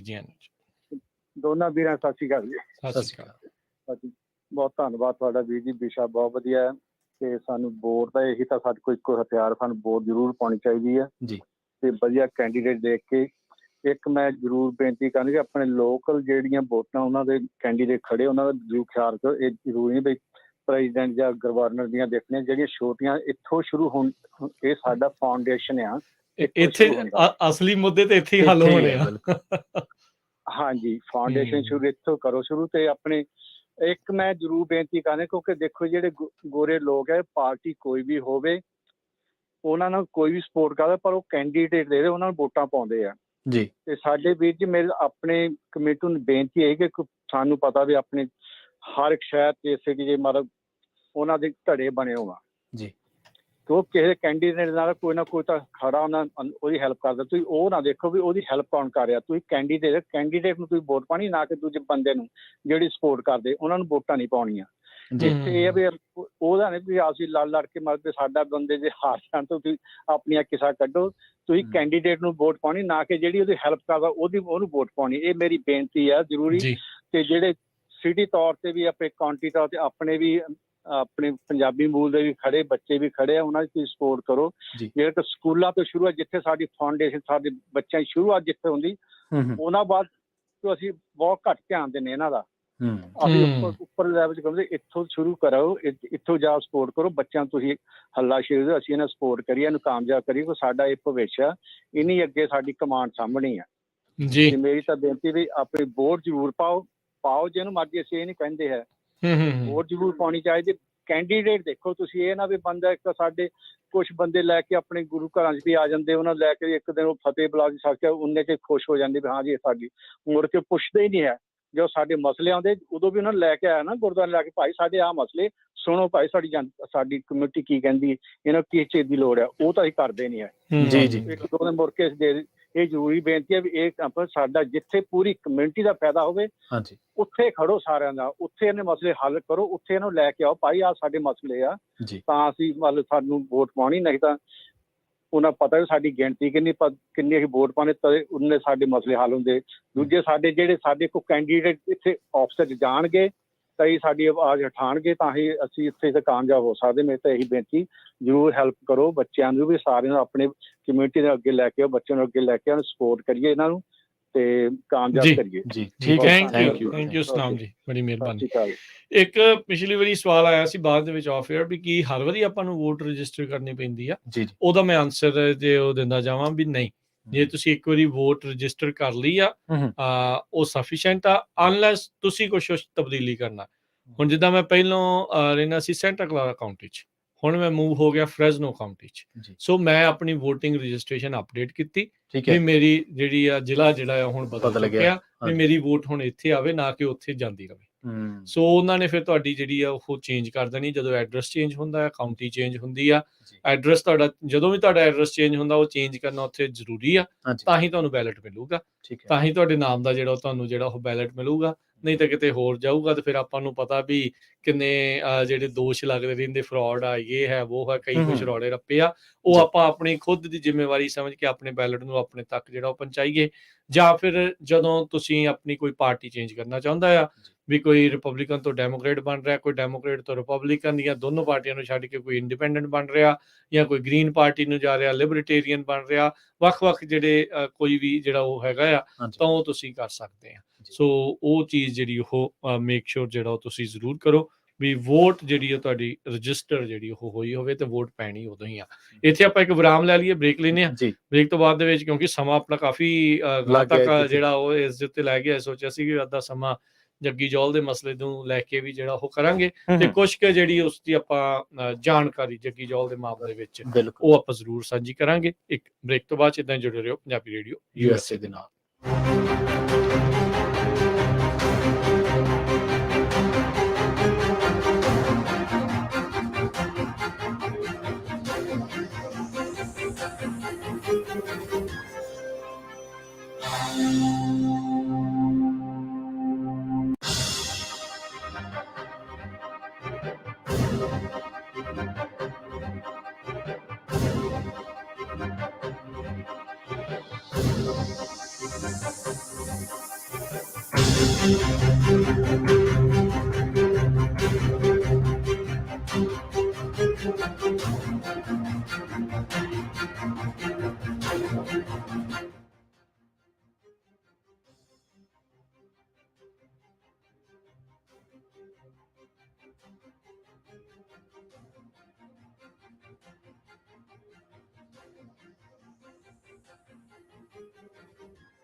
ਬ੍ਰੇਕ ਤੋਂ ਬਾਅਦ ਇੱਕ ਵਾਰ ਮੁੜ ਤੋਂ ਤੁਹਾਡਾ ਸਾਰਿਆਂ ਦਾ ਸਵਾਗਤ ਹੈ ਪ੍ਰੋਗਰਾਮ ਸਾਂਝੀ ਸਾਥ ਦੇ ਵਿੱਚ। ਤੁਸੀਂ ਜੁੜੇ ਹੋਏ ਹੋ ਪੰਜਾਬੀ ਰੇਡੀਓ ਯੂਐਸਏ ਦੇ ਨਾਲ ਤੇ ਮੈਂ ਹਾਂ ਪ੍ਰਵੀਨ ਸ਼ਰਮਾ। ਪ੍ਰੋਗਰਾਮ ਦੇ ਵਿੱਚ ਨਾਲ ਜੋੜਦੇ ਹਾਂ ਨਾ ਰਾਜਕਰਨਵੀਰ ਸਿੰਘ ਜੀ ਨੂੰ ਤੇ ਉਸ ਤੋਂ ਬਾਅਦ ਜੱਗੀ ਜੌਲ ਦੇ ਮਾਮਲੇ ਨੂੰ ਲੈ ਕੇ ਕਰਦੇ ਹਾਂ ਚਰਚਾ। ਰਾਜਕਰਨਵੀਰ ਸਿੰਘ ਜੀ, ਬ੍ਰੇਕ ਤੋਂ ਬਾਅਦ ਇੱਕ ਵਾਰ ਮੁੜ ਤੋਂ ਤੁਹਾਡਾ ਵੀ ਸਵਾਗਤ ਹੈ। ਧੰਨਵਾਦ ਪ੍ਰਵੀਨ ਜੀ। ਸਾਰੇ ਸੁਣ ਰਹੇ ਸਰੋਤੇ ਤੇ ਦੇਖ ਰਹੇ ਸਾਰੇ ਦਰਸ਼ਕਾਂ ਨੂੰ ਵੀ ਜੀ ਆਇਆਂ ਨੂੰ, ਸਤਿ ਸ਼੍ਰੀ ਅਕਾਲ। ਇੱਕ ਇਸ ਤੋਂ ਪਹਿਲਾਂ ਆਪਾਂ ਜੱਗੀ ਜੌਲ ਦੇ ਮਸਲੇ ਦੇ ਵੱਲ ਵਧੀਏ। ਇੱਕ ਸਵਾਲ ਸਾਡੇ ਫੇਸਬੁੱਕ ਤੋਂ ਕਰਦੇ ਨੇ ਹਰਭੁਪਿੰਦਰ ਹੁਣੀ, ਕਹਿੰਦੇ ਵੀ ਜੇ ਤੁਸੀਂ ਆਪਣੀ ਵੋਟ ਡਿਸਕਲੋਜ਼ ਕਰ ਦਿੰਦੇ ਆ ਵੋਟਿੰਗ ਡੇ ਵਾਲੇ ਦਿਨ, ਕੀ ਵੋਟ ਕੈਂਸਲ ਹੋ ਜਾਂਦੀ? ਜੇ ਤੁਸੀਂ ਵੋਟ ਪਾਤੀ ਹੈ, ਤੁਸੀਂ ਬਾਅਦ ਦੇ ਵਿੱਚ ਦੱਸਤਾ ਕਿਹਨੂੰ ਪਾਈ, ਉਹਦੇ ਨਾਲ ਜਿਹੜੀ ਵੋਟ ਕੈਂਸਲ ਜਿਹੜੀ ਉਹ ਨਹੀਂ ਹੁੰਦੀ, ਅਨਲੈਸ ਕਿਸੇ ਸਟੇਟ ਦੇ ਵਿੱਚ ਕੋਈ ਸਪੈਸੀਫਿਕ ਰੂਲ ਅਜਿਹਾ ਜਿਹੜਾ ਉਹ ਹੋਵੇ, ਜੋ ਮੈਨੂੰ ਲੱਗਦਾ ਸ਼ਾਇਦ ਨਹੀਂ ਹੈਗਾ। ਜੀ ਜੱਗੀ ਜੌਲ ਦੇ ਮਾਮਲੇ ਦੇ ਵਿੱਚ ਹੁਣ ਇਹ ਗੱਲ ਜਿਹੜੀ ਆਪਾਂ ਕਰਨ ਜਾ ਰਹੇ ਹਾਂ ਕਿ 5 ਸਾਲਾਂ ਬਾਅਦ ਤਕਰੀਬਨ 1800 ਤੋਂ ਵੱਧ ਦਿਨਾਂ ਬਾਅਦ ਹੁਣ ਜਿਹੜਾ ਉਹਦਾ ਮੁਕੱਦਮਾ ਚੱਲਣਾ ਤੇ ਜੱਗੀ ਜੌਲ ਨੂੰ ਕਿਵੇਂ ਵਿਆਹ ਤੋਂ 15 ਦਿਨਾਂ ਬਾਅਦ ਚੱਕ ਲਿਆ ਸੀ। ਉਹ 2017 ਦੀਆਂ ਗੱਲਾਂ, ਜਦੋਂ ਜੱਗੀ ਜੌਲ ਜਿਹੜਾ ਅਕਤੂਬਰ ਦੇ ਵਿੱਚ ਇੱਥੇ ਆਇਆ ਸੀ ਤੇ ਉਹਦਾ ਵਿਆਹ, ਜੇ ਮੈਂ ਗਲਤ ਨਾ ਹੋਵਾਂ ਤਾਂ 18 ਅਕਤੂਬਰ ਦਾ ਸੀ, ਜਦਕਿ ਜਿਹੜੀ ਜੱਗੀ ਜੌਲ ਨੂੰ ਪੁਲਿਸ ਨੇ ਡਿਟੇਨ ਕੀਤਾ ਸੀ ਉਹ 4 ਨਵੰਬਰ 2017 ਦੀ ਗੱਲ ਹੈ। ਰਾਮਾ ਮੰਡੀ ਜਲੰਧਰ ਦੇ ਵਿੱਚ ਉਹਨੂੰ ਜਿਹੜਾ ਪੁਲਿਸ ਨੇ, ਪੰਜਾਬ ਪੁਲਿਸ ਨੇ ਅਰੈਸਟ ਕੀਤਾ ਸੀਗਾ ਤੇ ਉਹਨੂੰ ਜਿਹੜਾ ਅਰੈਸਟ ਕੀਤਾ ਸੀਗਾ ਉਹ ਸੀ ਬਾਘਾ ਪੁਰਾਣਾ ਦੇ ਵਿੱਚ ਇੱਕ ਮਾਮਲਾ ਵਾਪਰਿਆ ਸੀਗਾ 2016 ਦਾ। ਉਸ ਮਾਮਲੇ ਦੇ ਵਿੱਚ ਜੱਗੀ ਜੌਲ ਨੂੰ ਅਰੈਸਟ ਕੀਤਾ। ਬਾਅਦ ਦੇ ਵਿੱਚ ਕੀ ਹੋਇਆ ਕਿ ਜੱਗੀ ਜੌਲ ਦੀ ਅਰੈਸਟ ਨੂੰ ਜੋੜਿਆ ਗਿਆ ਨਾਲ ਜਗਦੀਸ਼ ਗਗਨੇਜੇ ਦੇ ਕਤਲकांड ਦੇ ਨਾਲ, ਆਰਐਸਐਸ ਲੀਡਰ ਰਵਿੰਦਰ ਗੁਸਾਈ ਦੇ ਕਤਲकांड ਦੇ ਨਾਲ ਤੇ ਪਾਸਟਰ ਸੁਲਤਾਨ ਮਸੀਹ ਦੇ ਕਤਲकांड ਦੇ ਨਾਲ ਉਹਨੂੰ ਜੋੜਿਆ ਗਿਆ ਤੇ ਇਹ ਕਿਹਾ ਗਿਆ ਕਿ ਇਸ ਬੰਦੇ ਨੇ ਉੱਥੇ ਜਿਹੜਾ ਬਹਿ ਕੇ ਕਿਸੇ ਤਰੀਕੇ ਨਾਲ ਇਹਨਾਂ ਦੇ ਵਿੱਚ ਕਨਸਪੀਰੇਸੀ ਕੀਤੀ ਤੇ ਇਹਦੀ ਇਨਵੋਲਵਮੈਂਟ ਹੈ। ਪਰ ਜਦੋਂ ਇਹ ਸਾਰੀਆਂ ਚੀਜ਼ਾਂ ਹੋਈਆਂ, ਜੱਗੀ ਜੌਲ ਨੂੰ ਡਿਟੇਨ ਕੀਤਾ ਤੇ ਨਾਲੋਂ ਨਾਲ ਲੋਕ ਵੀ ਉੱਠੇ, ਆਵਾਜ਼ਾਂ ਵੀ ਬੁਲੰਦ ਹੋਈਆਂ ਜੱਗੀ ਜੌਲ ਦੇ ਹੱਕ ਦੇ ਵਿੱਚ। ਪਰ ਇਹ ਬਹੁਤ ਬਾਅਦ ਪਤਾ ਲੱਗਿਆ ਲੋਕਾਂ ਨੂੰ ਕਿ ਉਹਦੇ ਨਾਲ ਟੌਰਚਰ ਕੀ ਕੀਤਾ ਗਿਆ, ਉਹਦੇ ਅਤਿਆਚਾਰ ਕੀ ਕੀਤਾ ਗਿਆ, ਈਵਨ ਕਿ ਉਹਨੇ ਇੱਥੋਂ ਤੱਕ ਵੀ ਦੋਸ਼ ਲਾਇਆ ਕਿ ਮੇਥੋਂ ਵਾਈਟ ਪੇਪਰ ਤੇ ਸਾਈਨ ਲਏ ਗਏ। ਸਕਾਟਲੈਂਡ ਦਾ ਇਹ ਸਿਟੀਜ਼ਨ ਯੂਕੇ ਦੇ ਅੰਡਰ ਜਿਹੜਾ ਇਹ ਆਉਂਦਾ ਆ, ਆਪਾਂ ਨਾ ਕਈ ਵਾਰੀ ਬਾਹਰ ਗਏ ਨਾ, ਆਪਾਂ ਕਹਿੰਦੇ ਆ ਵੀ ਯਾਰ ਆਹ ਮੁਲਕ ਬੜੇ ਵਧੀਆ ਜੀ। ਇਹਨਾਂ ਨੇ ਤੁਹਾਡੀ ਜਿਹੜੀ ਉਹ ਬਾਂਹ ਫੜਨੀ ਆ, ਇਹ ਇਹਨਾਂ ਨੇ ਇਦਾਂ ਕਰਨਾ ਉਦਾਂ ਕਰਨਾ ਆ, ਇਹ ਤਾਂ ਬੰਦੇ ਦੀ ਕਦਰ ਬੜੀ ਹਾਂ ਬੰਦੇ ਦੀ ਕਦਰ ਬੜੀ ਹੈ। ਚਲੋ ਹੈ ਮੈਜੋਰਟੀ ਆਫ ਦਾ ਟਾਈਮ ਇਹ ਗੱਲਾਂ ਆਪਾਂ ਨੂੰ ਦੇਖਣ ਨੂੰ ਮਿਲਦੀਆਂ ਸੱਚੀਆਂ, ਪਰ ਵਿੱਚ ਵਿਚਾਲੇ ਇਦਾਂ ਦੀ ਚੀਜ਼ ਕੇਸ ਜਿਹੜਾ ਉਹ ਆ ਜਾਂਦਾ। ਇਹ ਉੱਥੇ ਦੀ ਦੇਖੋ ਬੜੀ ਕਮਾਲ ਦੀ ਗੱਲ ਆ ਜੀ। ਉਹਨਾਂ ਲੋਕਾਂ ਦੇ ਲਈ ਸਿੱਖਾਂ ਨੇ ਵਰਲਡ ਵਾਰ ਵੀ ਲੜੇ ਜੀ, ਉਹਨਾਂ ਨੇ ਕਈ ਕੁਛ ਕੀਤਾ, ਫਿਰ 47 ਦੀ ਵੰਡ ਕਰਾਈ ਜੀ, ਪੰਜਾਬ ਨੂੰ ਤੋੜਿਆ, ਪੰਜਾਬ ਦਾ ਜਿਹੜਾ ਖਾਲਸਾ ਰਾਜ ਸੀਗਾ ਪਹਿਲਾਂ ਉਹ ਨਸ਼ਟ ਕੀਤਾ ਤੇ ਉਹ ਇੱਕ ਜਿਹੜੇ ਵਾਰਸ ਸੀ ਉਹਨਾਂ ਦੇ ਨਾਲ ਕ੍ਰਿਸਚਨ ਬਣਾਇਆ, ਉਹਨਾਂ ਨੂੰ ਕੀ ਕੁਛ ਜਿਹੜਾ ਉਹ ਕੀਤਾ, ਮਹਾਰਾਣੀ ਦੇ ਨੂੰ ਜਿਹੜਾ ਉਹ ਵੱਖ ਕਰਕੇ ਜਿਹੜਾ ਉਹ ਰੱਖਿਆ, ਪੂਰਾ ਅਤਿਆਚਾਰ ਜਿਹੜਾ ਉਹਨਾਂ ਨੇ ਜਿੱਦਾਂ ਕਹਿ ਲਓ ਵੀ ਕੀਤਾ ਵੀ ਸਲਤਨਤ ਜਿਹੜੀ ਇੱਕ ਹਿਸਾਬ ਦੇ ਨਾਲ ਪੂਰੀ ਖਤਮ ਜਿਹੜੀ ਉਹ ਹੋ ਜਾਵੇ। ਫਿਰ 47 ਦੀ ਵੰਡ, ਫਿਰ 84 ਦੇ ਵਿੱਚ ਜਿਹੜਾ ਕਤਲੇਆਮ ਹੋਇਆ, 84 ਦੇ ਵਿੱਚ ਜਿਹੜਾ ਹਮਲਾ ਕੀਤਾ ਦਰਬਾਰ ਸਾਹਿਬ ਦੇ ਉੱਤੇ ਪਹਿਲਾਂ, ਉਹਨਾਂ ਵਿੱਚ ਇਹਨਾਂ ਦੀ ਭੂਮਿਕਾ ਸੀ। ਥ੍ਰੈਚਰ ਜਿਹੜੀ ਉਸ ਟਾਈਮ ਦੇ ਉੱਤੇ ਸੀ ਵੀ ਉਹਨੇ ਜਿਹੜਾ ਉਹ ਕੀਤਾ। ਤੇ ਇਹਦੇ ਮਾਮਲੇ ਵਿੱਚ ਵੀ ਜਿਹੜੀ ਯੂਕੇ ਆ ਉਹ ਦੁੱਧ ਧੋਤੀ ਨਹੀਂ। ਇਹਨਾਂ ਦੀਆਂ ਜਿਹੜੀਆਂ ਦੋ ਖੂਫੀਆ ਏਜੰਸੀਆਂ MI5 ਤੇ MI6 ਉਹਨਾਂ ਦੀ ਹੀ ਇੰਟੈਲੀਜੈਂਸ ਨੂੰ ਆਧਾਰ ਬਣਾ ਕੇ ਜਿਹੜੀ ਭਾਰਤੀ ਉੱਥੇ ਪੰਜਾਬ ਪੁਲਿਸ ਨੇ ਸ਼ਾਇਦ ਹਿਰਾਸਤ ਦੇ ਵਿੱਚ ਜਿਹੜਾ ਲਿਆ ਸੀ, NIA ਨੇ ਜਿਹੜਾ ਆਪਣੇ ਕੋਲ ਲਿਆ, ਵੀ ਉਹਨਾਂ ਦੇ ਇਸ਼ਾਰਿਆਂ ਦੇ ਉੱਤੇ ਇਹ ਸਾਰਾ ਜਿਹੜਾ ਖੇਡ ਖੇਡਿਆ ਗਿਆ। ਆਲਦੋ ਦੋ ਜਿਹੜੇ ਪ੍ਰਧਾਨ ਮੰਤਰੀ ਇੰਗਲੈਂਡ ਦੀ ਥਰੀਸਾ ਮੇ ਜਿਹੜੀ ਸਾਬਕਾ ਤੇ ਉਸ ਤੋਂ ਜੌਨਸਨ, ਉਹਨਾਂ ਦੋਨਾਂ ਨੇ ਇੱਕ ਵਾਰੀ ਗੱਲ ਤਾਂ ਕੀਤੀ ਪਰ ਤਣ ਪੱਤਣ ਨਹੀਂ ਲੱਗੀ। 5 ਸਾਲ ਮਨ ਮਰਜ਼ੀ ਦੇ ਨਾਲ ਜੱਗੀ ਜੌਲ ਨੂੰ ਜਿਹੜੀ ਆ ਉਹ ਅੰਦਰ ਰੱਖਿਆ ਤੇ ਹੁਣ ਫਾਈਨਲੀ ਇਹਨਾਂ ਨੇ ਇਹਦੇ ਉੱਤੇ ਚਾਰਜਸ ਜਿਹੜੇ ਉਹ ਲਾਏ ਆ ਤੇ ਨਵੰਬਰ ਦੇ ਵਿੱਚ ਸ਼ਾਇਦ ਦੱਸਦੇ ਆ ਪ੍ਰਵੀਨ ਵੀ ਇਹਨਾਂ ਨੇ ਜਿਹੜਾ ਕੇਸ ਆ ਇਸ ਦੇ ਉੱਤੇ ਟ੍ਰਾਇਲ ਆ, ਮੁਕੱਦਮਾ ਜਿਹੜਾ ਉਹ ਚਲਾਉਣਾ ਹੈ। ਜੀ, ਨਵੰਬਰ ਦੇ ਵਿੱਚ ਚਲਾਉਣਾ। ਤੇ ਉਹ ਜਿਹੜਾ ਮੁਕੱਦਮਾ ਚਲਾਉਣ ਦੀ ਤਿਆਰੀ ਹੈ ਉਹ ਇਹ ਹੈ ਕਿ ਭਾਰਤ ਦੇ ਵਿੱਚ ਕਤਲ ਦੀ ਸਾਜ਼ਿਸ਼, ਦਹਿਸ਼ਤਗਰਦੀ ਦੇ ਇਲਜ਼ਾਮ ਲਾਏ ਗਏ ਹੈ ਜੱਗੀ ਜੌਲ ਦੇ ਉੱਤੇ। ਤੇ ਇਹ ਕਿਹਾ ਗਿਆ ਕਿ ਇਹ ਬੰਦੇ ਨੇ ਬਾਹਰ ਰਹਿ ਕੇ, ਇਹਦੇ ਅਸਲ ਦੇ ਵਿੱਚ ਕਨੈਕਸ਼ਨ ਕੀ ਜੋੜੇ ਗਏ ਹੈ ਕਿ ਇੱਕ ਤਾਂ ਹਰਮਿੰਦਰ ਸਿੰਘ ਮਿੰਟੂ ਜਿਨ੍ਹਾਂ ਦੀ ਡੈਥ ਹੋ ਗਈ ਸੀ 2018 ਦੇ ਵਿੱਚ, ਉਹਦੇ ਨਾਲ ਜੋੜਿਆ ਗਿਆ। ਇੱਕ ਹਰਦੀਪ ਸਿੰਘ ਤੇ ਗੁਰਜਿੰਦਰ ਸਿੰਘ ਸ਼ਾਸਤਰੀ, ਇਹਨਾਂ ਦੇ ਨਾਲ ਜੋੜ ਕੇ ਫਰਾਂਸ, ਜਰਮਨੀ ਨੇ ਜਿਹੜੀਆਂ ਉਹਨਾਂ ਦੀਆਂ ਫੇਰੀਆਂ ਸੀਗੀਆਂ। ਉਸ ਤੋਂ ਬਾਅਦ ਇਹਦੇ ਬਾਰੇ ਕਿਹਾ ਗਿਆ ਕਿ ਇਹਨੇ ਜਿਹੜੇ ਰਵਿੰਦਰ ਗੁਸਾਈ ਦਾ ਜਿਹੜਾ ਕਤਲ ਹੋਇਆ, RSS ਦਾ ਲੀਡਰ ਸੀ, ਜਗਦੀਸ਼ ਗਗਨੇਜੇ ਦਾ ਕਤਲ ਹੋਇਆ ਜਾਂ ਪਾਸਟਰ ਦਾ ਕਤਲ ਹੋਇਆ ਸੁਲਤਾਨ ਮਸੀਹ ਦਾ, ਇਹ ਇਹਨਾਂ ਦਾ ਜਿਹੜਾ ਦੋਸ਼ ਲੱਗਿਆ ਜੱਗੀ ਜੌਲ ਦੇ ਉੱਤੇ, ਇਹ ਲੱਗਿਆ ਵੀ ਇਹਨੇ ਬਾਹਰ ਬਹਿ ਕੇ ਇਹਨਾਂ ਸਾਰੀਆਂ ਵਾਰਦਾਤਾਂ ਨੂੰ ਅੰਜਾਮ ਦਿੱਤਾ ਤੇ ਘਾੜਾ। ਪਰ ਅਸਲ ਦੇ ਵਿੱਚ ਜੱਗੀ ਜੌਲ ਹੈ ਉਹ ਇੱਕ ਬਲੌਗਰ ਸੀ। 1984 ਦੀ ਇੱਕ ਵੈਬਸਾਈਟ ਰਨ ਕਰਦਾ ਸੀ, ਹਿਊਮਨ ਰਾਈਟਸ ਦੀ ਗੱਲ ਕਰਦਾ ਸੀ, ਮਨੁੱਖੀ ਹੱਕਾਂ ਦਾ ਵਕਾਲਤ। ਹਿਊਮਨ ਰਾਈਟ ਦੇ ਨਾਲ ਸਿੱਖਾਂ ਬਾਰੇ, ਸਿੱਖਾਂ ਨਾਲ ਜੋ ਹੋਇਆ ਬੇਸਿਕਲੀ ਕਿਉਂਕਿ ਜਦੋਂ 1984 ਦੇ ਵਿੱਚ ਸਿੱਖ ਕਤਲੇਆਮ ਜਿਹੜਾ ਹੋਇਆ, ਸਿੱਖਾਂ ਦੇ ਉੱਤੇ ਹਮਲਾ ਹੋਇਆ, ਸੋ ਉਹਨਾਂ ਦੀ ਇਹ ਗੱਲ ਕਰਦਾ ਸੀ, ਉਹਨਾਂ ਦੀ ਇਹ ਬਾਤ ਪਾਉਂਦਾ ਸੀਗਾ। ਤੇ ਉਹੀ ਚੀਜ਼ ਜਿਹੜੀ ਇਹਨਾਂ ਤੋਂ ਜਿਹੜੀ ਉਹ ਜਰੀ ਨਹੀਂ ਗਈ। ਉਹਨਾਂ ਨੇ ਕਿਹਾ ਵੀ ਜਿਹੜੀ I think Khalistan liberation force KLF ਜਿਹੜੀ ਆ, ਉਹਨਾਂ ਉਸ ਨੂੰ ਇਸਨੇ ਫੰਡਿੰਗ ਦਿੱਤੀ। ਕਈ ਵਾਰ ਇਹਨਾਂ ਨੇ ਪ੍ਰੂਫ ਤਾਂ ਦਿੱਤਾ ਨਹੀਂ ਕੋਈ ਵੀ, ਬਸ ਵੀ ਕਥਿਤ ਤੌਰ ਦੇ ਉੱਤੇ ਉਹ ਚੀਜ਼ਾਂ ਕਹਿ ਕੇ ਕਰ ਦਿੱਤਾ। ਹੁਣ ਡਰ ਇਹ ਆ ਪ੍ਰਵੀਨ ਇਸ ਚੀਜ਼ ਦੇ ਵਿੱਚ ਬਣਿਆ ਪਿਆ, NIA ਟੈਰਰ ਚਾਰਜਸ, ਇਹਨਾਂ ਦਾ ਆਪਣਾ ਸਿਸਟਮ ਸਾਰਾ ਕੁਝ ਹੈਗਾ। 5 ਸਾਲ ਮਨ ਮਰਜ਼ੀ ਨਾਲ ਬੰਦੇ ਨੂੰ ਅੰਦਰ ਰੱਖਿਆ, ਕੀ ਤਰ੍ਹਾਂ ਦਾ ਜਿਹੜਾ ਉਹਨੂੰ ਜਿਹੜਾ ਅਤਿਆਚਾਰ ਕੀਤਾ, ਉਹਦੇ ਪਰਿਵਾਰ ਵਾਲੇ ਰੋ ਕੇ ਪਿੱਟ ਕੇ, ਕਹਿ ਕੇ ਦੁਨੀਆ ਨੂੰ ਦੱਸ ਕੇ ਜਿਹੜਾ ਉਹ ਪਿੱਟ ਕੇ ਵੀ ਆਹ ਕੁਛ ਹੋਈ ਜਾਂਦਾ ਆ। ਕਿਸੇ ਸਰਕਾਰ ਤੇ ਕਿਸੇ ਚੀਜ਼ ਦੇ ਕੰਨ ਤੇ ਜੂੰ ਨਹੀਂ ਸਰਕਦੀ। ਇਹਨਾਂ ਦਾ ਕੀ ਭਰੋਸਾ ਹੁਣ ਇਦਾਂ ਦੇ ਜਦੋਂ ਹੁੰਦਾ, ਫਿਰ ਬੰਦੇ ਨੂੰ ਡਰ ਲੱਗਦਾ ਹੈ ਵੀ ਇਸ ਮਾਮਲੇ ਵਿੱਚ ਦੱਸਿਆ ਜਾ ਰਿਹਾ ਹੈ ਪ੍ਰਵੀਨ ਵੀ ਫਾਂਸੀ ਦੀ ਸਜ਼ਾ ਦੇ ਸਕਦੇ ਆ। ਬਿਲਕੁਲ, ਕਿਉਂਕਿ ਪ੍ਰੂਫ ਤੇ ਇਹਨਾਂ ਨੇ ਹੁਣ ਆਪਣੀ ਮਰਜ਼ੀ ਨਾਲ ਕਰਨਾ, ਜਿਹੜੇ ਮਰਜ਼ੀ ਗਵਾਹ ਲੈ ਆਉਣ, ਜਿਹੜੀਆਂ ਮਰਜ਼ੀ ਜਿਹੜੀਆਂ ਉਹ ਕਰ ਦੇਣ।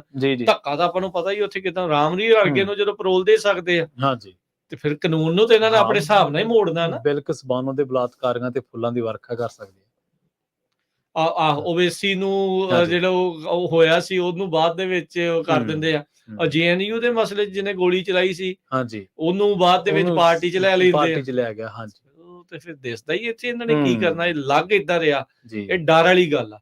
5 ਸਾਲ ਹੋ ਗਏ ਉਹਨਾਂ ਦੇ ਪਰਿਵਾਰ ਦੇ ਦੁਆਰਾ, ਉਹਨਾਂ ਦੀ ਇੱਕ NGO ਆ, ਇੱਕ ਆਰਗੇਨਾਈਜੇਸ਼ਨ ਜਿਹੜੀ ਉਹ ਚਲਾ ਰਹੇ ਆ, ਆਵਾਜ਼ ਜਿਹੜੀ ਉਹ ਚੱਕ ਰਹੇ ਆ ਰਹਿ ਕੇ ਜੱਗੀ ਜੌਹਲ ਨੂੰ ਲੈ ਕੇ, ਜਗਤਾਰ ਸਿੰਘ ਜੱਗੀ ਜੌਹਲ ਦੀ, ਵੀ ਇਸ ਨੂੰ ਭੁੱਲ ਨਾ ਜਾਇਓ। ਆਲਦੋ 5 ਸਾਲ ਜਿਹੜੇ ਉਹ ਹੋ ਗਏ ਨੇ, ਪਰ ਫਿਰ ਵੀ ਇਹਦਾ ਪਤਾ ਨਹੀਂ ਇਹਨਾਂ ਦਾ ਵੀ ਭਾਰਤੀ ਜਿਹੜਾ ਇਹ ਜੁਡੀਸ਼ਰੀ ਦਾ ਅਡੰਬਰ ਜਿਹੜਾ ਉੱਥੇ ਉਹਨਾਂ ਨੇ ਇਸ ਟਾਈਮ ਰਚਿਆ ਹੋਇਆ, ਵੀ ਇਹਦੇ ਵਿੱਚ ਇਹਦੀ ਬਲੀ ਨਾ ਲੈ ਲੈਣਾ। ਜੀ ਬਿਲਕੁਲ। ਸੰਯੁਕਤ ਰਾਸ਼ਟਰ ਦੇ ਜਿਹੜੇ ਕਾਨੂੰਨੀ ਮਾਹਰ ਆ ਨਾ, ਉਹਨਾਂ ਨੇ ਵੀ ਆਪਣੀ ਟਿੱਪਣੀ ਦਿੱਤੀ ਹੈ। ਉਹ ਕਹਿੰਦੇ ਵੀ ਇਹਦੀ ਜਿਹੜੀ ਨਜ਼ਰਬੰਦੀ ਆ ਮਨਮਾਨੀ, ਆਰਬਿਟਰੀ, ਹਾਂਜੀ ਮਨਮਾਨੀ ਹੈ, ਉਹਨੂੰ ਤੁਰੰਤ ਰਿਹਾ ਕੀਤਾ ਜਾਣਾ ਚਾਹੀਦਾ। ਇਹਦੇ ਜਿਹੜੇ ਪਰਿਵਾਰਕ ਮੈਂਬਰ ਉਹ ਕਹਿੰਦੇ ਇਹਦੇ ਜਿਹੜੇ ਦੋਸ਼ ਲਾਏ ਨੇ ਨਾ, ਦਹਿਸ਼ਤਗਰਦੀ ਵਾਲਾ ਜਾਂ ਹੋਰ ਕਤਲ ਦੀ ਸਾਜ਼ਿਸ਼ਾਂ ਵਾਲਾ, ਤੇ ਇਹ ਕਹਿੰਦੇ ਵੀ ਇਹਨਾਂ ਇਲਜ਼ਾਮਾਂ ਦੇ ਵਿੱਚ ਮੌਤ ਦੀ ਸਜ਼ਾ ਵੀ ਹੋ ਸਕਦੀ। ਦੇਖ ਲਓ। ਹਾਂਜੀ, ਸੋ ਉਹੀ ਗੱਲ ਨਾ ਵੀ ਜਿਹੜੇ ਡਰ ਹਾਂਜੀ ਵੀ ਇਸ ਪਾਸੇ ਵੱਲ ਨੂੰ ਕਦਮ ਜਿਹੜੇ ਉਹ ਚੱਕ ਰਹੇ ਆ, ਤੇ ਉਥੇ ਤਾਂ ਫਿਰ ਜਦੋਂ ਪਤਾ ਆ ਵੀ ਜਦੋਂ ਕਾਸਮ ਸੀਗਾ ਤੇ ਇੱਕ ਅਫਜ਼ਲ ਗੁਰੂ ਆ, ਉਹਨਾਂ ਦੇ ਉੱਤੇ ਜਿਹੜੇ ਪਾਰਲੀਮੈਂਟ ਤੇ ਹਮਲਾ ਤੇ ਤਾਜ ਜਿਹੜਾ ਹੋਟਲ ਸੀਗਾ, ਉੱਥੇ ਝੱਟ ਦੇਣੀ ਬਾਅਦ ਦੇ ਵਿੱਚ ਉਹਨਾਂ ਨੇ ਜਿਹੜੇ ਮੁਕੱਦਮੇ ਜਿਹੜੇ ਉਹ ਖਤਮ ਕਰਕੇ ਤੇ ਫਾਂਸੀਆਂ ਜਿਹੜੀਆਂ ਉਹਨਾਂ ਨੂੰ ਦੇ ਦਿੱਤੀਆਂ ਸੀ। ਜੀ ਜੀ। ਸੋ ਇਹ ਭਰੋਸਾ ਇਹਨਾਂ ਦਾ ਜਿਹੜਾ ਉਹ ਕੋਈ ਨਹੀਂ ਆ। ਜਦੋਂ ਜੱਗੀ ਜੌਹਲ ਅੱਜ ਤੋਂ 5 ਵਰ੍ਹੇ ਪਹਿਲਾਂ ਪ੍ਰਵੀਨ ਉਸ ਨੂੰ ਹਿਰਾਸਤ ਦੇ ਵਿੱਚ ਲਿਆ ਗਿਆ, ਫੜਿਆ ਗਿਆ ਸੀ, ਇਹੀ ਦਿਨ ਸੀਗੇ, ਨਵੰਬਰ ਦੇ ਜਿਹੜੇ ਉਹ ਦਿਨ, ਮੈਨੂੰ ਯਾਦ ਆ।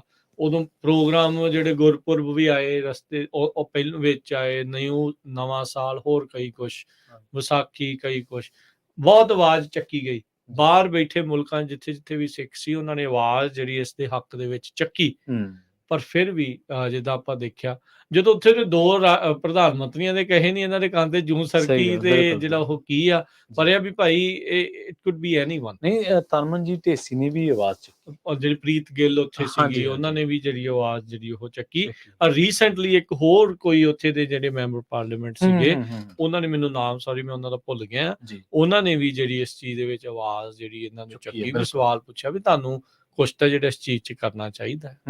ਪਰ ਇਹ ਹੁਣ ਤੁਸੀਂ ਦੇਖ ਲਓ ਵੀ ਜਿਹੜਾ ਅੰਦਰੂਨੀ ਲਿੰਕ ਹੈ, ਰੀਸੈਂਟ ਜਿਹੜੀ ਰਿਪੋਰਟ ਵਿੱਚ ਦੱਸਿਆ ਸੀਗਾ, ਕੁਛ ਮਹੀਨੇ ਪਹਿਲਾਂ ਦੀ, ਮੈਨੂੰ ਲੱਗਦਾ ਮਹੀਨਾ ਪਹਿਲਾਂ ਦੀ ਰਿਪੋਰਟ ਸੀਗੀ, ਵੀ ਕਿੱਦਾਂ MI5 ਤੇ MI6 ਦੀ ਇਨਵੈਸਟੀਗੇਸ਼ਨ, ਆਲਦੋ ਇਸ ਦਾ ਸਿੱਧਾ ਨਾਂ ਤਾਂ ਨਹੀਂ ਸੀ ਉਹਨਾਂ ਨੇ ਜਿਹੜਾ ਲਿਆ, ਪਰ ਇਸ਼ਾਰਾ ਉਹਨਾਂ ਨੇ ਇਸ ਦੇ ਵੱਲ ਜਿਹੜਾ ਉਸ ਸੀਕ੍ਰੀਟ ਏਜੰਸੀਜ਼ ਨੇ ਜਿਹੜਾ ਉਹ ਉਹਨਾਂ ਦੇ ਇਸ਼ਾਰਿਆਂ ਦੇ ਉੱਤੇ, ਉਹਨਾਂ ਦੀ ਇੰਟੈਲੀਜੈਂਸ ਦੇ ਉੱਤੇ ਹੀ ਜਿਹੜਾ ਕਰ ਕੀਤਾ। ਮੈਨੂੰ ਯਾਦ ਆ ਅੱਜ ਤੋਂ ਕੁਛ ਮਹੀਨੇ ਪਹਿਲਾਂ ਦੀ ਗੱਲ ਆ, ਮਿਡਲੈਂਡ 3 ਦਾ ਕੇਸ ਜਿਹੜਾ ਉਹ ਸੀਗਾ, ਠੀਕ ਹੈ, ਤਾਂ ਉਹ ਉੱਥੇ ਜਿਹੜੇ ਕੁਛ ਜਿਹੜੇ ਸਿੱਖ ਕਾਰਕੁਨ ਕਹਿ ਲਓ ਵੀ ਜਿਹੜੇ ਭਾਰਤ ਵਿੱਚ ਜਿਹੜੇ ਅਤਿਆਚਾਰ ਤੋਂ ਬਾਅਦ ਦੇ ਵਿੱਚ ਇੱਥੇ ਆ ਕੇ ਵਸੇ, ਉਹਨਾਂ ਉੱਤੇ ਵੀ ਭਾਰਤ ਦਾ ਜ਼ੋਰ ਕੋਸ਼ਿਸ਼ ਚੱਲ ਰਹੀ ਸੀਗੀ ਵੀ ਉਹਨਾਂ ਨੂੰ ਐਕਸਟ੍ਰਾਡਾਈਟ ਕਰਕੇ ਹਵਾਲਗਰੀ ਜਿਹੜੀ ਉਹਨਾਂ ਦੇ ਹੋਰ ਮਾਮਲਿਆਂ 'ਚ ਲੈ ਲਈ ਜਾਵੇ ਜੀ। ਇਹ ਤਾਂ ਉੱਥੇ ਦਾ ਮੈਜਿਸਟ੍ਰੇਟ ਚੰਗਾ ਸੀ, ਜਿੱਥੇ ਮਿਡਲੈਂਡ ਦੇ ਵਿੱਚ ਜਿੱਥੇ ਕੇਸ ਚੱਲਿਆ, ਵੀ ਉਹਨਾਂ ਨੇ ਇਸ ਜਿਹੜੀ ਉਸ ਨੂੰ ਖਾਰਜ ਕਰ ਦਿੱਤਾ, ਇਜਾਜ਼ਤ ਨਹੀਂ ਦਿੱਤਾ। ਬਹੁਤ ਹਾਈ ਪ੍ਰੋਫਾਈਲ ਜਿਹੜਾ ਮਿਡਲੈਂਡ 3 ਦਾ ਜਿਹੜਾ ਕੇਸ ਆ ਰੀਸੈਂਟਲੀ ਜਿਹੜਾ ਹੋਇਆ ਸੀਗਾ, ਤੇ ਫਿਰ ਉਹ ਜਿਹੜੇ ਸਿੰਘ ਉਸ ਕੇਸ 'ਚੋਂ ਜਿਹੜੇ ਉਹ ਇੱਕ ਹਿਸਾਬ ਨਾਲ ਬਰੀ ਸੀਗੇ, ਬਾਹਰ ਜਿਹੜੇ ਕਿਤੇ ਵੀ ਤੁਹਾਡੀ ਹਵਾਲਗਰੀ ਜਿਹੜੀ ਉਹ ਨਹੀਂ ਜਿਹੜੀ ਉਹ ਦੇਵਾਂਗੇ। ਜੇ ਤਾਂ ਜੱਗੀ ਜੌਹਲ ਵੇਲੇ ਵੀ ਏਦਾਂ ਹੀ ਕਿਤੇ ਉੱਥੇ ਦੀ ਸਰਕਾਰ ਕਰਦੀ ਤਾਂ ਚੰਗੀ ਗੱਲ ਸੀਗੀ, ਪਰ ਅਫਸੋਸ ਵਾਲੀ ਗੱਲ ਆ ਵੀ ਗੱਲ ਜਿਹੜੀ ਉਹ ਬਣ ਨਹੀਂ ਜਿਹੜੀ ਉਹ ਰਹੀ।